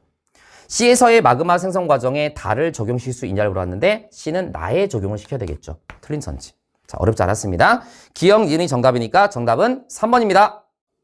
자, 13번 문제 들어갈게요. 자, 13번 문제는 우리가 절대율형 문제가 될 텐데 이 절대율형 문제가 조금은 어려운 모의고사에서는 조금은 킬러급의 난이도가 높은 문제로도 나오는 단원이라고 내가 중요하다고 말씀드렸죠. 그죠? 근데 여기서는 평이하게 쉽게 나왔습니다. 알았지? 일단 보시면 그림은 어느 광물이 생성되고 6억 년이 지난 후라고 되어 있습니다. 그럼 6억 년이 지났다는 얘기는 자, 당연히 나이가 6억 년이란 얘기야. 됐지? 자, 근데 봤을 때 얘가 모원소가 되는 거고 얘가 자원소가 되겠죠. 그죠? 모원소하고 자원소가 있는데 자, 여기서 4칸, 4개, 그 다음에 여기는 5개니까 20이네. 전체 20에 대해서 지금 모원소가 얼만큼이 남아있냐면 하나, 둘, 셋, 넷, 5개가 남아있어. 그럼 모원소는 처음의 양에 대해서 얼만큼이 남아있는 겁니까? 4분의 1만큼이 남아있는 거지. 항상 내가 이렇게 푸는 게 편하다고 그랬잖아. 그럼 처음의 양에 대해서 4분의 1이 남아있다는 얘기는 반감기가 몇 번 온 거야? 2번 온 거다. 한 번 오면 2분의 1, 두 번 오면 4분의 1 이렇게 되는 거잖아. 그럼 반감기가 2번 온 거야. 근데 얘의 나이는 얼마라고요? 6억 년이야. 그럼 반감기가 2번 와서 6억 년의 나이를 얻었다는 얘기는 바로 반감기는 3억 년이 된다고 할 수가 있겠지. 따라서 이 방사성 원소 X의 반감기는 얼마라고 볼 수가 있다? 3억 년이라고 우리가 볼 수가 있다. 이렇게 체크하면서 선지 가보도록 하겠습니다. 자, 기억선지. 현재 이 광물에 포함된 X'의 함량은 X의 3배냐를 물어봤습니다. 자, 봐봐. 이거 좀 조심해야 돼. 내가 수업 때 말씀드렸지만 모원소가 처음에 양의 4분의 1이 남아있다는 얘기는 모원소 대 자원소의 비가 1대4가 되는 게 아니라 1대3이 되는 거라고 말씀드렸잖아요. 그치? 그러니까 얘가 X가 되는 거고 얘가 X'이 되는 거지. 따라서 X 대 X'은 1대3이다. 현재. 그래서 이것은 맞는 선지야. 3배. 됐고. 니은 선지. X의 반감기는 6억 년이 아니라 X의 반감기는 몇 억 년입니까? 3억 년이에요. 틀렸어요. 디귿선지. 이 광물은 삼엽충이 출현한 이후에 생성되었다. 자, 너무 쉽네요. 삼엽충은요, 우리가 고생대 때의 표준화석이죠. 그럼 삼엽충이 있으려면 최소한 현재로부터 약 5.4억 년 전보다는 이후가 돼야 된다고요. 그치? 그런데 지금 얘는 6억 년의 나이를 갖고 있으니까 이때는 바로 언제입니까? 이 암석이 만들어진 시점은 바로 선캄브리아 시대에 들어가는 거야. 알았지? 선캄브리아 시대 중에서도 원생 누대 정도라고 볼 수가 있겠지. 그치? 자, 어쨌든 간에 이거는 당연히 틀린 선지가 될 수밖에 없다. 됐죠? 자, 정답은 1번이 정답이 되겠습니다. 자, 14번 문제 들어가도록 하겠습니다. 자, 우주의 구성 요소 문제가 나왔는데요. 그림 가나다는 각각 과거 어느 시기, 현재, 미래 어느 시기라고 나와 있는데 지금 여기서 순서 없이란 말이 없거든요. 순서대로 알려준 거야. 그러니까 문제 쉽죠. 그럼 가가 바로 뭐가 되겠습니까? 과거고요. 자, 이 문제대로 알려준 거니까 나가 현재. 그 다음에 다른 미래란 얘기야. 됐지? 그럼 당연히 현재를 봐야 되겠죠. 자, 내가 이거 외워두라고 그랬잖아. 현재 우주의 구성 요소에서 가장 많은 비율을 차지하고 있는 것은 암흑 에너지니까 C가 암흑 에너지. 그지? 그 다음에 두 번째가 암흑 물질이니까 A가 암흑 물질이고 그 다음에 B가 보통 물질이 된다. 바로 쓰고 들어가면 되겠지. 그 다음에 쌤이 노파심에서 말씀드리지만 이 문제는 거기까지 몰라도 풀 수 있지만 기본적으로 암흑 에너지는 현재 대략적으로 70% 정도를 차지한다고 말씀드렸어요. 외워두세요. 알았지? 그 다음에 암흑 물질은 대략적으로 25% 정도고 보통 물질은 대략적으로 5% 정도가 된다라고 내가 요거 외워두면 좋다라고 말씀드렸고 아니야. 정확히는 외워두면 좋다 정도가 아니라 외우고 있으세요. 알겠지? 꼭 외워야 됩니다. 알았지? 이렇게 외워야 되는 거고요. 어쨌든 요거 가지고 선지 한번 가볼게요. 기억! A는 은하에 의한 중력렌즈 현상을 이용하여 존재를 추정할 수 있냐를 물어봤는데 A가 뭐죠? A가 암흑물질입니다. 암흑물질은 어떠한 전자기파로도 관측이 안 되기 때문에 그치? 나선 은하의 회전 속도 분포를 가지고 알아낼 수 있고 그 다음에 중력렌즈 현상을 가지고 알아낼 수가 있으니까 이거 맞는 선지. 자, 니은 현재 우주를 가속 팽창시키는 역할을 하는 것은 암흑에너지를 얘기하는 거겠죠? 자, C가 암흑에너지니까 맞아. 물질이 차지하는 비율을 물어봤는데, 자, 이것은 사실 뭐 상식적으로 생각해도 있잖아. 시간이 지남에 따라서 암흑 에너지가 우주의 구성 요소에서 차지하는 비율은 증가하는 거고, 물질이 우주의 구성 요소에서 차지하는 비율은 감소하는 거잖아. 따라서 가가 다보다 더 많다라고 해야 되는 거야. 다가 더 미래가 되는 거야. 가가 과거고, 됐지? 이건 틀린 선지. 가가 다보다 많다가 정답이 되는 거고, 이 그래프를 보더라도 우리가 알 수가 있는 쉬운 문제였습니다. 됐죠? 자, 그래서 정답은 3번이 정답이 되겠습니다. 자, 15번 문제에 들어가도록 하겠습니다. 자, 가는 원시별 A와 B가 각각 주기혈성 A', B'으로 지나는 경로를 H활도에 나타낸 것이다 라고 되어 있어요. 그럼 얘가 자 A가 이런 식으로 진화해서 여기로 오고요. B가 이런 식으로 진화해서 여기로 가는데 지금 봤을 때 주기혈성이 됐을 때 누가 더 질량이 큽니까? 좌측 상단으로 갈수록 질량이 큰 주기혈성이니까 A'이 B'보다 저 질량이 큰 주기혈성이고 전반적으로 A가 B보다도 질량이 더 큰 별이었다는 것을 우리가 알 수가 있는 거야. 됐지? 그럼 질량이 큰 별은 진화 속도가 빠르기 때문에 수업 시간에 누누이 강조했었죠. 진화 속도가 빠르다는 얘기는 자 수명이 짧고 진화 속도가 빠르기 때문에 A가 A'로 가는데 걸린 시간이 B에서 B'로 가는데 걸린 시간보다 더 짧은 시간이 걸릴 수밖에 없다. 됐죠? 자, 그 다음에 이거는 힘의 관계를 나타낸 건데 지금 봤더니 이 별의 표면에서 중력이 더 커요? 기체 압력차의 힘이 더 커요? 중력이 더 크다. 중력이 더 크다는 얘기는 이 별은 지금 뭐 하고 있는 거야? 수축하고 있다라고 우리가 판단이 가능한 거지. 됐지? 자, 요거 가지고 선지 들어가도록 하겠습니다. 기억! 주결에 도달하는 데 걸리는 시간은 A가 B보다 기냐를 물어봤는데 A가 B보다 짧다라고 해야 돼. 틀렸지? 니은 선지. 별의 반지름은 B가 B'보다 크냐를 물어봤는데 자, B하고 B' 중에서 얘는 원시별이고 얘는 주결성이니까. 그치? 이 과정에서 뭐가 나타나? 중력 수축이 나타나면서 주결성으로 도달하는 거잖아. 그러니까 당연히 반지름은 B가 B'보다 크다. 이것은 맞는 선지가 되는 거죠. 됐지? 물론 이렇게 풀 수도 있죠. 우리가 H활도상에서 일반적으로 오른쪽 대각선 위쪽으로 이렇게 가면서 반지름이 커진다라고 내가 말씀드렸고 그 다음에 밀도가 어떻게 된다? 작아진다라고 내가 말씀드렸습니다. 알겠지? 여기서 말하는 밀도는 별의 평균 밀도를 얘기하는 거야. 알았지? 이렇게 우리가 볼 수가 있기 때문에 이 B쪽이 B'보다 더 반지름이 크다라고 우리가 말할 수도 있는 거야. 됐지? 어쨌든 맞는 거. 디귿선지. 나는 A'의 별표면에 작용하는 힘이냐를 물어봤는데 자, A'은 주결선 단계이기 때문에 얘는 정력학 평형 상태입니다. 따라서 요 두 개의 화살표가 거의 같게 표시가 됐어야 된다고. 얘는 지금 수축하고 있으니까 얘는 원시별 단계를 얘기하는 거겠지. 그러니까 얘는 A를 얘기하는 거다. 자, 그래서 이것은 틀린 선지. 쉬운 문제였어요. 자, 정답은 2번이 정답이 되겠습니다. 자, 16번 문제에 들어가도록 할게요. 자, 이거는 해수의 성질 관련된 문제인데 자, 우리가 X축에 염분, Y축에 수온이 나와 있으니까 이걸 뭐라고 한다고요? TS도라고 한다. TS도.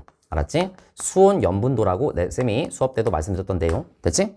그럼 이 TS도가 나오면 자, 우리가 일로 갈수록 염분이 증가하는 거고 Y축에서는 아래로 갈수록 수온이 낮아지는 거기 때문에 밀도라고 하는 것은 수온이 낮을수록 염분이 높을수록 밀도가 큰 거잖아. 따라서 이 TS도에서 자, 이 오른쪽 대각선 밑으로 갈수록 밀도가 크다라고 우리가 판단할 수가 있고요. 따라서 우리가 이 등밀도선이 여기 있는 것보다 여기 있는 거, 여기 있는 것보단 여기 있는 게 밀도가 더 큰 등밀도선이 된다. 이렇게 판단이 가능하겠지. 됐지? 자, 선지 가볼게요. 혼합층의 두께는 A가 B보다 두껍냐를 물어봤는데 혼합층이 뭐였어? 깊이 들어감에 따라서 수온이 일정하게 유지가 되는 층을 내가 혼합층이라고 한다 그랬었잖아. 그리고 이 혼합층은 바람의 세기에 비례한다 기억해 두시면서 지금 이 자료에서는요. 수온에 집중을 해야 되는 거야. 혼합층이니까. 그치? 그러니까 얘는 봐봐. 얘는 여기서 여기까지 지금 수온이 거의 어때? 일정한 거잖아. 그치? 염분은 변화가 좀 있지만 수온이 거의 일정하게 유지가 되고 있으니까 얘는 요 구간이 혼합층 구간이라고 볼 수가 있는 거지. 자, 근데 여기 나와 있는 자, 얘 같은 경우 얘가 A를 얘기하는 거겠지. A는 자, 해수면 0m에서부터 이미 10m로 갈 때 수온이 낮아지고 있잖아. 그러니까 얘는 혼합층이 잘 발달이 안 되고 있는 거란 말이야. 그래서 얘가 지금 A고요. 얘가 A를 얘기하는 거고요. 얘가 지금 B를 얘기하는 거야. 그래서 B가 더 혼합층이 발달되어 있다고 볼 수가 있는 거지. 따라서 혼합층의 두께는 A가 B보다 두껍다. 이것은 틀린 선지. B가 더 두껍습니다. 니은 선지. 70m에서 해수의 밀도는 A가 B보다 크냐를 물어봤는데 자, 70m를 잡아보자. 70m를 잡아보면 자, A 입장에서는 여기야. B 입장에서 70m가 여기가 되는 거야. 그치? 이때 밀도는 당연히 1로 갈수록 밀도가 큰 거니까 자, A가 더 커야 됩니다. 됐지? 그래서 해수의 밀도는 A가 B보다 크다. 맞는 거. 디귿선지. 수온만을 고려할 때라고 여기서 조건을 다른 이유는 우리가 용존 산소량은 기체의 용해도와 관계가 있기 때문에 수온에 의해서만 결정된다라고 말하기는 좀 어려울 수 있어. 알았지? 염분이라든가 압력이라든가 이런 것들도 영향을 줄 수가 있지만 기본적으로 우리가 특별한 멘트가 없으면 수온에 반비례한다라고 내가 생각해도 괜찮다라고 말씀드렸죠. 근데 이제 여기서는 조금 더 정확하게 하기 위해서 수온만을 고려할 때라고 했으니까 수온만 봤을 때 우리가 수온과 용존산소량은 반비례하는 거다. 이걸 얘기하는 거지. 그럼 A하고 B를 물어봤는데 표층이라고 했으니까 자 깊이 0m를 보면 되잖아. 0m 여기. 그 다음에 0m 여기를 보면 누가 더 수온이 낮습니까? A가 수온이 더 낮으니까 A가 용존산소량이 더 많아야 된다. 이렇게 판단이 가능합니다. 됐지? 그리고 오늘 맞는 선지. 자, 문제 어렵지 않았어요. 정답은 4번입니다. 자, 17번 문제 들어가도록 할게요. 자, 그림 가는 주계열성이라고 돼 있어. 자, 이런 조건 잘 봐야 돼. 즉, 이 A와 B는 둘 다 주계열성입니다. 그러면 이 문제는 아마도 주계열성 조건을 가지고 풀어라는 문제가 되겠구나라고 짐작할 수가 있어요. 그럼 봐봐. 파장에 따른 복사에너지 상대수가 나와 있는데 A의 최대 에너지를 방출하는 파장이 B보다 더 짧아요. 그치? 즉 람다 맥스가 더 짧다고. 따라서 우리는 A가 B보다 뭐가 더 높은 거야? 표면 온도가 더 높은 거야. 그럼 표면 온도만 높겠니? 같은 주계열성이라고 했으니까 A는 B보다 질량도 더 크고 광도도 더 크고 반지름도 더 크겠지. 근데 뭐는 더 짧아? A가 B보다 수명은 더 짧다. 이렇게 판단이 가능합니다. 됐지? 자, 그럼 봐봐. 여기 기역, 니은 나와 있는데 이거 다 여러분들 공부했잖아요. 얘는 지금 핵, 복사층, 대류층으로 되어 있고 얘는 핵이 대류 핵이면서 밖에는 복사층만 있어. 그지? 그럼 누가 질량이 더 큰 겁니까? 기역보다 니은이 질량이 더 큰 주계열성의 내부 구조가 되는 거잖아. 따라서 우리가 A가 니은이 되는 거고요. B가 기역이 된다는 것을 우리가 알 수가 있는 겁니다. 됐지? 참고로 기억 나왔으니까 우리 미리 다 정리하고 갑시다. 우리가 보통 요 구조와 요 구조를 구분할 때 태양 질량의 약 1.5배 정도를 가지고 구분한다고 그랬잖아. 그치? 요런 구조는 태양 질량의 약 1.5배보다 질량이 작은 주계열성의 내부 구조가 되는 거고 그 다음 얘는 태양 질량의 1.5배보다 일반적으로 질량이 좀 큰 주계열성의 내부 구조가 되는 거다. 태양도 당연히 이러한 구조를 갖게 되겠지요. 그 다음에 자 이러한 내부 구조를 갖는 애들은 자 무슨 반응이 더 우세하다 그랬지? 우리가 수소행 융합 반응 중에서 PP 반응과 그 다음에 CNO 순환 반응이 있는데 자 얘는 PP가 더 우세해. 근데 질량이 큰 주계성은 PP 반응보다 뭐가 더 우세해? CNO 순환 반응이 더 우세하다. 이렇게 우리가 다 정리했었던 내용입니다. 알았지? 어렵지 않아요. 자 선제 가볼게요. A의 내부 구조는 기역이냐? 자 A의 내부 구조는 얘들아 니은입니다. 별의 수명은 A가 B보다 짧냐라고 물어봤는데 자 A가 표온도가 더 높으니까 질량이 더 크고 수명은 더 짧겠죠. 맞는 거. 자 디귿선지 핵에서 CNO 순환 반응에 의한 에너지 생성량분의 PP 반응에 의한 에너지 생성량을 물어봤는데 자 이것을 푸는 방법은 두 가지가 있어. 자 첫 번째는 뭐냐면 자 지금 봤을 때 분모에 CNO가 있고 분자에 PP가 있잖아. 그치? 그러면 A 같은 경우는 요걸 얘기하는 거니까 질량이 더 큰 주계성이고 질량이 큰 주계성은 뭐가 더 우세하죠? CNO가 우세하잖아. 그러니까 A 같은 경우는 분모가 분자보다 큰 거라고. 그지? 그러니까 분모가 분자보다 크니까 A는 얘들아 1보다 어때야 돼? 작아야 돼 전체값이. 그지? 그럼 B는 PP 반응이 더 우세한 거니까 분자가 분모보다 크잖아. 그러니까 이 전체값은 1보다 더 커야 돼 B는. 그지? 그러니까 A가 B보다 작다는 맞는 선지가 되겠죠. 또 푸는 방법이 뭐가 있냐면 이런 거야. 봐봐. 선생님 수업 때 얘기했지만 질량이 큰 주계성일수록 중심 핵의 온도가 높기 때문에 PP 반응에 의한 생성량도 많아지고 CNO 순환 반응에 의한 생성량도 많아지는데 비율적으로 봤을 때 질량이 커질수록 CNO가 생성량이 증가하는 비율이 더 많이 올라간다 그랬잖아. 따라서 이렇게 풀어도 돼. A는 B보다 CNO 순환 반응에 의한 생성량도 많고 PP 반응에 의한 생성량도 많은데 자 비율적으로 봤을 때 질량이 크고 중심액의 온도가 높을수록 분모 CNO 순환 반응에 의한 생성량이 더 많은 어떤 양이 증가가 된다. 따라서 이 분자보다 분모가 A가 더 많이 증가하기 때문에 그치? 이 전체값이 더 작다. 이렇게도 풀 수가 있는 거야. 됐지? 그래서 이것은 맞는 선지. 니은 디귿이 정답이니까 정답은 5번입니다. 자 18번 문제에 들어가도록 하겠습니다. 자 우리 고지작의 문제 나왔네요. 그죠? 자 이 고지작의 문제가 이번 모의고사가 사실은 절대적인 난으로 봤을 때 그렇게 어려운 모의고사는 사실 아니었거든요. 근데 보통 3월 학평 같은 경우는 우리가 고3 학생들 입장에서는 우리가 공부를 많이 한 시점이 아니잖아. 그러니까 그런 걸 좀 어느 정도 배려해서 문제를 출제를 한다고요. 그래서 아마 지구학 공부를 많이 하지 않았던 학생들은 요 18번 문제도 조금은 다소 어려울 수도 있겠지만 우리가 충분히 개념을 공부하고 기출문제를 열심히 풀어보면 사실 이러한 정도의 문제는 우리가 충분히 나중에는 해결할 수가 있어요. 알겠지? 혹시 틀렸다고 하더라도 이제부터 우리는 남은 시간이 많이 있기 때문에 열심히 공부하시면 되겠습니다. 알겠지? 일단 한번 가볼게요. 자, 지금 보니까 생성 시기가 지금 200mA, 150mA, 50mA가 지금 나와 있는 거고요.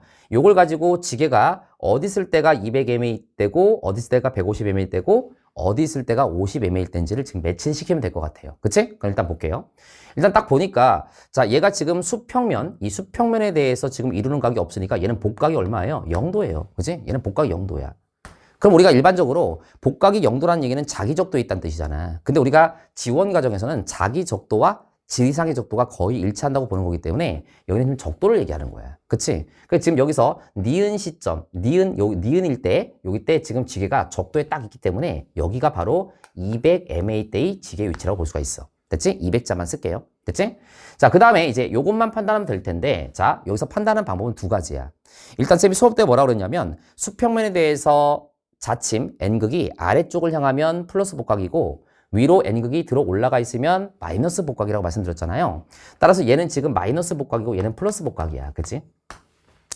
그치? 그랬을 때 우리가 평가원 기준에서 특별한 멘트가 없으면 이것은 다 정자극기 때를 기준으로 측정한 거로 가정하고서 문제를 풀면 된다고 내가 말씀드렸잖아요. 그치? 그럼 여기 특별한 멘트가 없지.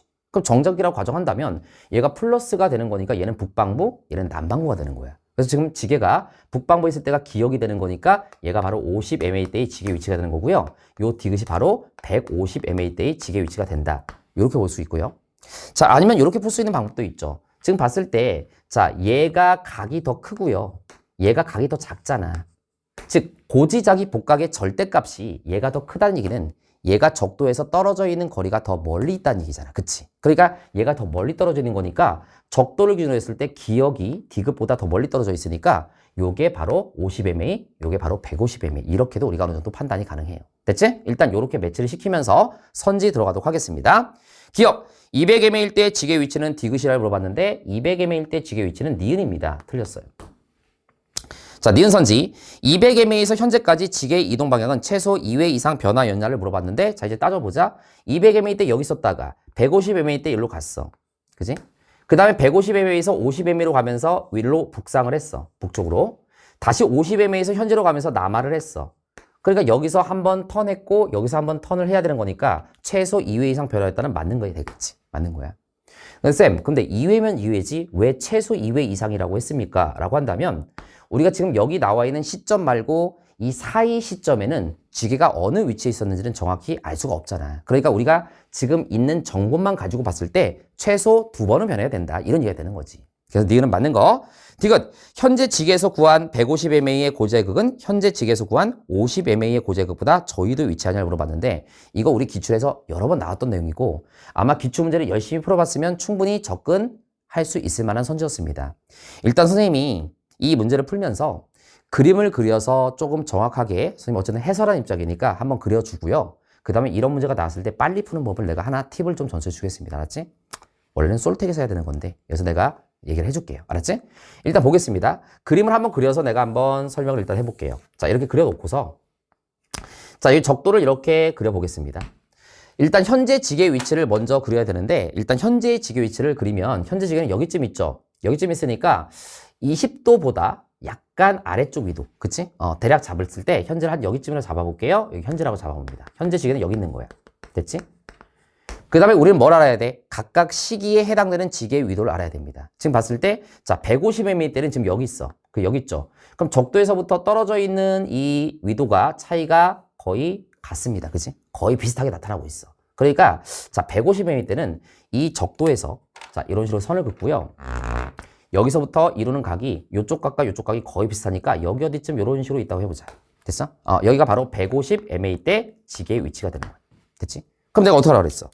자, 150mA 때 이 당시에 대륙은 여기 있었고 지게는 여기 있었고 이 당시에 이제 마그마가 나와서 암석이 될 때 그 당시에 지자기 북극, 자, 자북의 위치는 여기였어. 진북과 자북은 일치한다고 보는 거니까 그럼 여기서 요만큼의 어떤 거리가 형성이 되겠지. 이 상태로 이 암석은 이제 굳어지는 거지. 그럼 현재 150mm 전에 만들어진 암석을 갖다가 구하게 되면 당연히 이 빨간색의 거리하고 동일한 거리만큼의 위치에 찍힐 수밖에 없잖아. 그래서 현재 직에서 구한 고지의 극의 위치라는 얘기는 겉보기 위치를 얘기하는 거지. 현재를 기준으로 해서 구한 거니까, 그치? 현재 직의 위도에서 구하게 되면 요거하고 똑같은 거니까 여기서 올라간 요 각만큼 여기서 이쪽으로 넘어가야 되는 거야. 그럼 요만큼의 각만큼 넘어가는 거니까 대략 한 여기를 잡고 이런 식으로 요 길이가 연두 색깔과 이론상으로 빨간색 길이는 어떤 거야? 같은 거라고 볼 수가 있는 거잖아. 그치? 그래서 여기 어디쯤에 찍힐 것이다. 요게 바로 150MA의 고지의 극의 위치가 된다. 됐지? 자, 같은 방법으로, 쌤이 같은 방법으로 이번에는 보라색 깔로 한번 해볼게요. 자, 뭐라고 돼 있냐면 50mm니까 여기죠? 50mm면은 30도 정도에 있습니다. 30도 정도 있으니까 현재보다는 약간 더 위에. 그치? 여기쯤으로 대충 잡고 여기쯤이라고 요렇게 한번 찍어 볼게요. 여기. 됐지? 여기가 바로 뭐가 되는 거냐면 50MA 때의 직의 위치가 되는 거예요.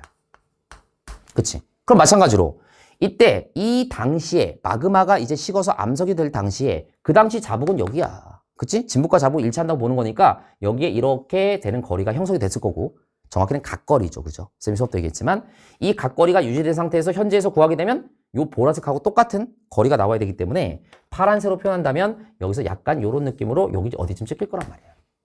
그지? 그래서 여기가 바로 50MA 때 고지자기 극의 위치가 된다. 그지? 그럼 우리가 각을 정확히 측정하지 않는다고 하더라도 지금 봤을 때 여기서 요만큼의 각이 위도가 될 거고요. 50MA 때는 요렇게 내리게 되면 요만큼의 각이 50MA 때의 위도가 되는 거니까 50MA일 때가 150MA일 때보다 더 고위도, 즉 150MA일 때가 더 저위도가 될 수밖에 없겠지. 그래서 이 디귿선지는 맞는 선지가 된다. 됐지? 자, 근데 이것을 내가 이제 빨리 좀 푸는 방법을 내가 좀 팁을 좀 전수해 줄게요. 빨리 푸는 방법은 뭐냐면 이렇게 풀면 돼. 이런 문제가 나오면요. 기본적으로 90도 마이너스 위도의 변화량이라고 생각해 주면 돼. 90도 마이너스 위도의 변화량. 응? 쌤 이게 무슨 말입니까? 자, 봐봐. 자, 이거 그림 보지 말고 요것만 봐봐. 지금 이 그림에서 150MA가 어디 있냐면 여기 있어. 현재 지게는 여기 있지, 그지? 그럼 현재 지게에서 구한 150MA의 고지의 극이라고 했으니까 자, 요만큼의 요 차이가 바로 위도 변화량이라고 생각해 주면 돼. 알았지? 물론 이제 요 차이가 막 90도보다 더 크게 나거나 이런 설정이 나오면 우리가 또 생각을 해봐야 되는 거지만 어쨌든 일반적으로 봤을 때 90도보다 작은 각의 차이가 나게 되면 요 정도 차이가 난다고. 그치? 근데 자, 현재 지게에서 구한 50MA라고 한다면 50MA는 현재 지게하고 각거리가 위도 차이가 요 정도 차이가 난단 말이야. 그럼 위도의 변화량이 얘가 더 크고 얘가 더 작죠. 그치? 그럼 위도의 변화량이 더 크다는 얘기는 무슨 말입니까? 위도의 변화량이 더 크다는 얘기는 이 전체 값은 더 어떻게 될 수밖에 없어? 더 작아질 수밖에 없는 거야. 그치? 그러니까 위도 변화량이 이쪽이 더 크니까 이쪽이 더 어느 위도에 위치한다? 고지의 극이 더 저위도에 위치한다라고 판단할 수가 있는 거야. 알았지? 팁 하나 드렸습니다. 됐지? 요렇게도 풀 수 있다. 정답은 4번이 정답이 되겠습니다. 자, 19번 문제 엘니뇨 라니냐 문제 나왔는데요. 그렇게 어렵지 않습니다. 우리가 기본적으로 기출에 나왔던 어떤 자료가 나와 있는 거니까. 자, 지금 볼게요. 자, 그림은 태평양 적도 부근 해역에서 측정한 20도씨 등소원선의 깊이 편차라고 돼 있어. 자, 그럼 봐봐. 등소원선의 깊이 편차. 내가 어떻게 생각하라고 그랬어? 아, 엘니뇨 시기 때는 동태평양의 수온이 높아지고 용승이 약화되기 때문에. 그지? 해수면에서부터 들어갈 때 20도가 되려면 더 많은 깊이를 들어가야 20도가 나온다라고 내가 말씀드렸잖아요. 따라서 우리가 엘니뇨 시기가 된다라고 한다면 동태평양 기준에서는 20도씨의 등소선이 더 평상시보다 깊이 들어가야 되기 때문에 무슨 편차가 된다? 양의 편차가 된다. 됐지? 그럼 봐봐. 자, 우리가 이쪽이 서태평양이고 이쪽이 동태평양이잖아. 내가 수업 때 강조했었죠? 우리가 보여주는 자료에서 태평양 같은 경우는 이스트가 오히려 서태평양이고 웨스트 경도선이 오히려 동태평양이 된다. 알았지? 이거 당황하지 마시고. 그 다음에 지금 봤더니 편차가 얘는 음의 편차인데 동태평양이 얘는 편차가 양의 편차잖아요. 봤을 때. 그지? 그럼 얘가 동태평양에서 양의 편차가 나온다는 얘기는 표층 수온이 높고 그지? 용승이 약화되어 있는 상태고 따라서 20도의 등수원선이 나오기 위해서는 더 평상시보다 많이 들어가야 20도가 돼. 이런 얘기가 되는 거잖아. 따라서 요 B가 무슨 시기야? 엘니뇨 시기고 A가 라니냐 시기다. 이렇게 판단하면 되겠죠. 선지 가볼게요. A는 엘니뇨 시기가 아니라 라니냐 시기입니다. 틀렸어요.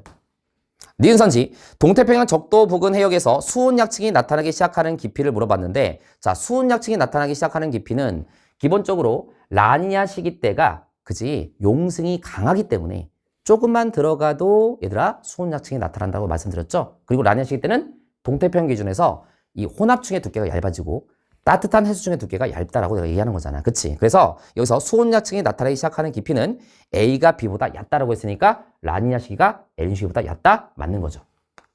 동태평양 기준이야. 알았지? 자, 디귿선지. 적도 부근 해역의 서태평양 해면기압분의 동태평양 해면기압이라고 했는데 A는 라니냐 시기니까 라니냐 시기는 엘니뇨 시기에 비해서 동태평양에서의 기압이 더 높죠? 서태평양 기압은 더 어떻죠? 낮죠. 그럼 전체값이 더 크죠? 그럼 A가 B보다 크다? 맞는 선지. 바로 정답이 나오겠네요. 자, 어렵지 않은 문제였습니다. 정답은 4번입니다. 자, 20번 문제. 자, 우리 전통의 강호 외계행성 탐사 문제 나왔습니다. 알았지? 자, 일단 볼게요. 자, 지금 이 가의 그림은 뭐냐면 시선 방향이 이렇게 쳐다보고 있을 때 지금 공통질량 중심을 별이 돌고 있는 거야. 알았지? 문제 따라서는 행성의 공전 궤도를 나타낸 문제가 나올 수도 있고 별의 공전 궤도가 나타나는 문제가 나올 수도 있는데 이건 별을 얘기하는 거야. 그럼 딱 보자마자 자, 별이 기역 방향으로 공전할지 니은 방향으로 공전할지 지금 묻고 있는 거잖아. 근데 지금 여기서 자, T 지점이 지금 가에서 T 시점이 여기에 별이 있을 때니까 여기서 T를 찾아보니까 여기 딱 음수네, 그지? 시선속도가. 그지? 아, 그러면 우리가 음수가 나온다는 얘기는 청색 편의가 나타나고 접근을 한다는 얘기고요.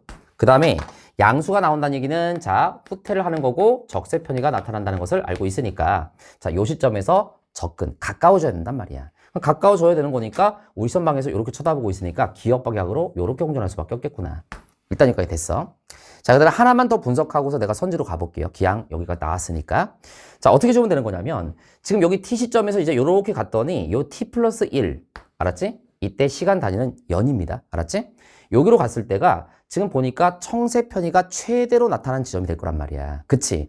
청색 편의가 최대로 나타난 지점이니까 여기가 어디가 되는 거냐면 얘를 이런 식으로 4등분을 시킨다라고 했을 때 우리는 시험방에 대해서 4등분을 시켰을 때 여기 위치할 때가 자, 얘들아 청색 편의가 최대로 나타난 지점이고 행성의 공전 궤도면과 관찰자의 시선 방향이 나란하다면 여기서의 시선속도의 절대값은 뭐와 같다? 공전속도의 크기하고 똑같은 거잖아. 그치? 그럼 우리가 요 지점을 얘기하는 거구나. 여기가 t 플러스 1이야. 그럼 써볼게요. 여기가 t 플러스 1이면 지금 45도 돌아갈 때 지금 몇 년이 걸린 거야? 45도 각이 돌아갈 때 1년이라는 시간이 걸린 거잖아. 그치? 그럼 45도 돌아갈 때 1년이라는 시간이 걸렸으니까 우리가 360도가 돌아갈 때가 한 바퀴 도는 거 아니겠니? 그치? 그럼 결국 45도에다가 미안. 침을 잘못 삼켰어. 미안. 45도에다가 웃지 마. 45도에다가 8을 곱하면 이게 360도가 되는 거잖아. 그치? 그러니까 결과적으로 이 중심별의 공전 주기는 자, 8년이 되는 거야. 알았지? 쪽팔려. 자, 어쨌든 8년이 된다는 것을 알 수가 있다. 됐지? 여기까지 분석하면서 선지 가보겠습니다. 기억. 중심별의 공전 방향은 기억이냐를 물어봤는데 맞지요? t 플러스 1일 때 시선속도는 마이너스 루트 2v냐를 물어봤습니다. 자, 요건 이제 우리가 연습 많이 했었잖아. 지금 딱 보니까 t 플러스 자 1일 때니까 자 여기 자 그치? 여기를 얘기하는 거야. 그러면 자 우리가 어떤 식으로 우리가 문제를 풀 수가 있냐면 쌤이 이런 얘기 한 적 있었지. vr을 우리가 시선속도라고 했을 때 시선속도는 자 공전속도를 v라고 놓는다면 공전속도 곱하기 사인 세타의 관계가 성립이 된다. 이때 이 세타는 바로 우리 눈의 시선 방향에 대해서 중심별 혹은 행성이 이루는 각을 세타라고 본다고 말씀드렸고 행성의 공전 궤도면과 관찰자의 시선 방향이 나란하다면 이 V는 공전 속도이면서 뭐와 같다? 그래, 시선 속도, 최대 시선 속도의 절대값과 같다라고 말할 수가 있는 거잖아. 그치? 그럼 결론적으로 우리가 자 여기서 이 각이 몇 도입니까? T에 있을 때 45도를 이루고 있으니까 사인 45도잖아. 그치? 그럼 결국 여기서의 시선 속도는 여기서의 시선 속도의 몇 분의 몇이 되는 거다? 2분의 루트 2배가 되는 거다. 절대값의 개념을 봤을 때. 알았지? 그래서 결국은 이런 거지. 2분의 루트 2면은 루트 2분의 1인 거니까 여기를 자 1이라고 잡았을 때 여기서 속도는 절대값을 봤을 때 루트 2가 된다는 것을 알 수가 있는 거잖아. 1대 루트 2야. 쉽게 얘기하면. 근데 여기 t에 있을 때가 얘들아 마이너스 v니까 그럼 여기 있을 때는 뭐가 되겠습니까? 마이너스 루트 2v가 될 수밖에 없으니까 이건 맞는 거죠. 됐죠? 그리고 공전 속도는 얼마가 되겠습니까? 루트 2v가 공전 속도가 되겠죠. 그치? 자, 디귿선지. 자, t일 때의 시선 속도. 자, t일 때의 시선 속도는 얘들아 마이너스 v라고 지금 나와 있으니까 여기 마이너스 v야. 그럼 우리는 분자만 계산하면 되겠다. 그치? t 플러스 37. 자, t 플러스 37. 자, 따져보자. 주기가 몇 년이었어요? 8년이었어요. 그럼 8년이 주기니까 8년마다 원래 위치로 돌아올 거란 말이야. 그치? 주기니까. 그럼 얘들아, 자, 8, 4, 4, 8, 30이니까. 자, 32에서 다시 얘다가 5년, 그지? 5년이 더 지나면 되는 거란 말이야. 근데 아까 1년마다 몇 도 돌아가는 거였지? 45도 돌아가는 거니까 자, 여기서 5칸, 1칸, 2칸, 3칸, 4칸, 5칸 여기가 되겠네. 그러니까 여기 위치에서 여기서 이렇게 시선도가 최대로 나타나는 지점에 있는 여기가 지금 이 문제에서 얘기하는 t 플러스 37이 된다라고 볼 수가 있는 거지. 알았지? 아니 뭐 이렇게 구해도 되죠. 넘어가서 있잖아. 8년이니까 주기가 8, 5, 40. 그지? 그럼 8, 5, 40이니까 40, t 플러스 40이 됐을 때가 여기 있는 거니까. 그지? 공전방향과 반대로 자 37이 되려면 3칸 전으로 되돌리면 되는 거니까 똑같이 여기가 되는 거죠. 마찬가지입니다. 알겠지? 그럼 여기는 얘들아 당연히 얼마가 되겠습니까? 여기서의 시선도는 뭐와 같다? 공전속도와 똑같은 거니까 얼마가 될 수밖에 없어. 루트 2v가 될 수밖에 없잖아. 그치? 당연히 여기는 지금 멀어지고 있으니까 부호가 양수가 되는 거고 여기는 접근하고 있으니까 부호가 음수가 될 뿐인 거잖아. 그치? 그럼 요거분의 요거는 v가 지워지니까 마이너스 루트 2가 맞는 선지가 되겠죠. 됐죠? 자, 여기까지 해서 자, 해설 강의를 마무리하도록 하겠습니다. 수고하셨습니다.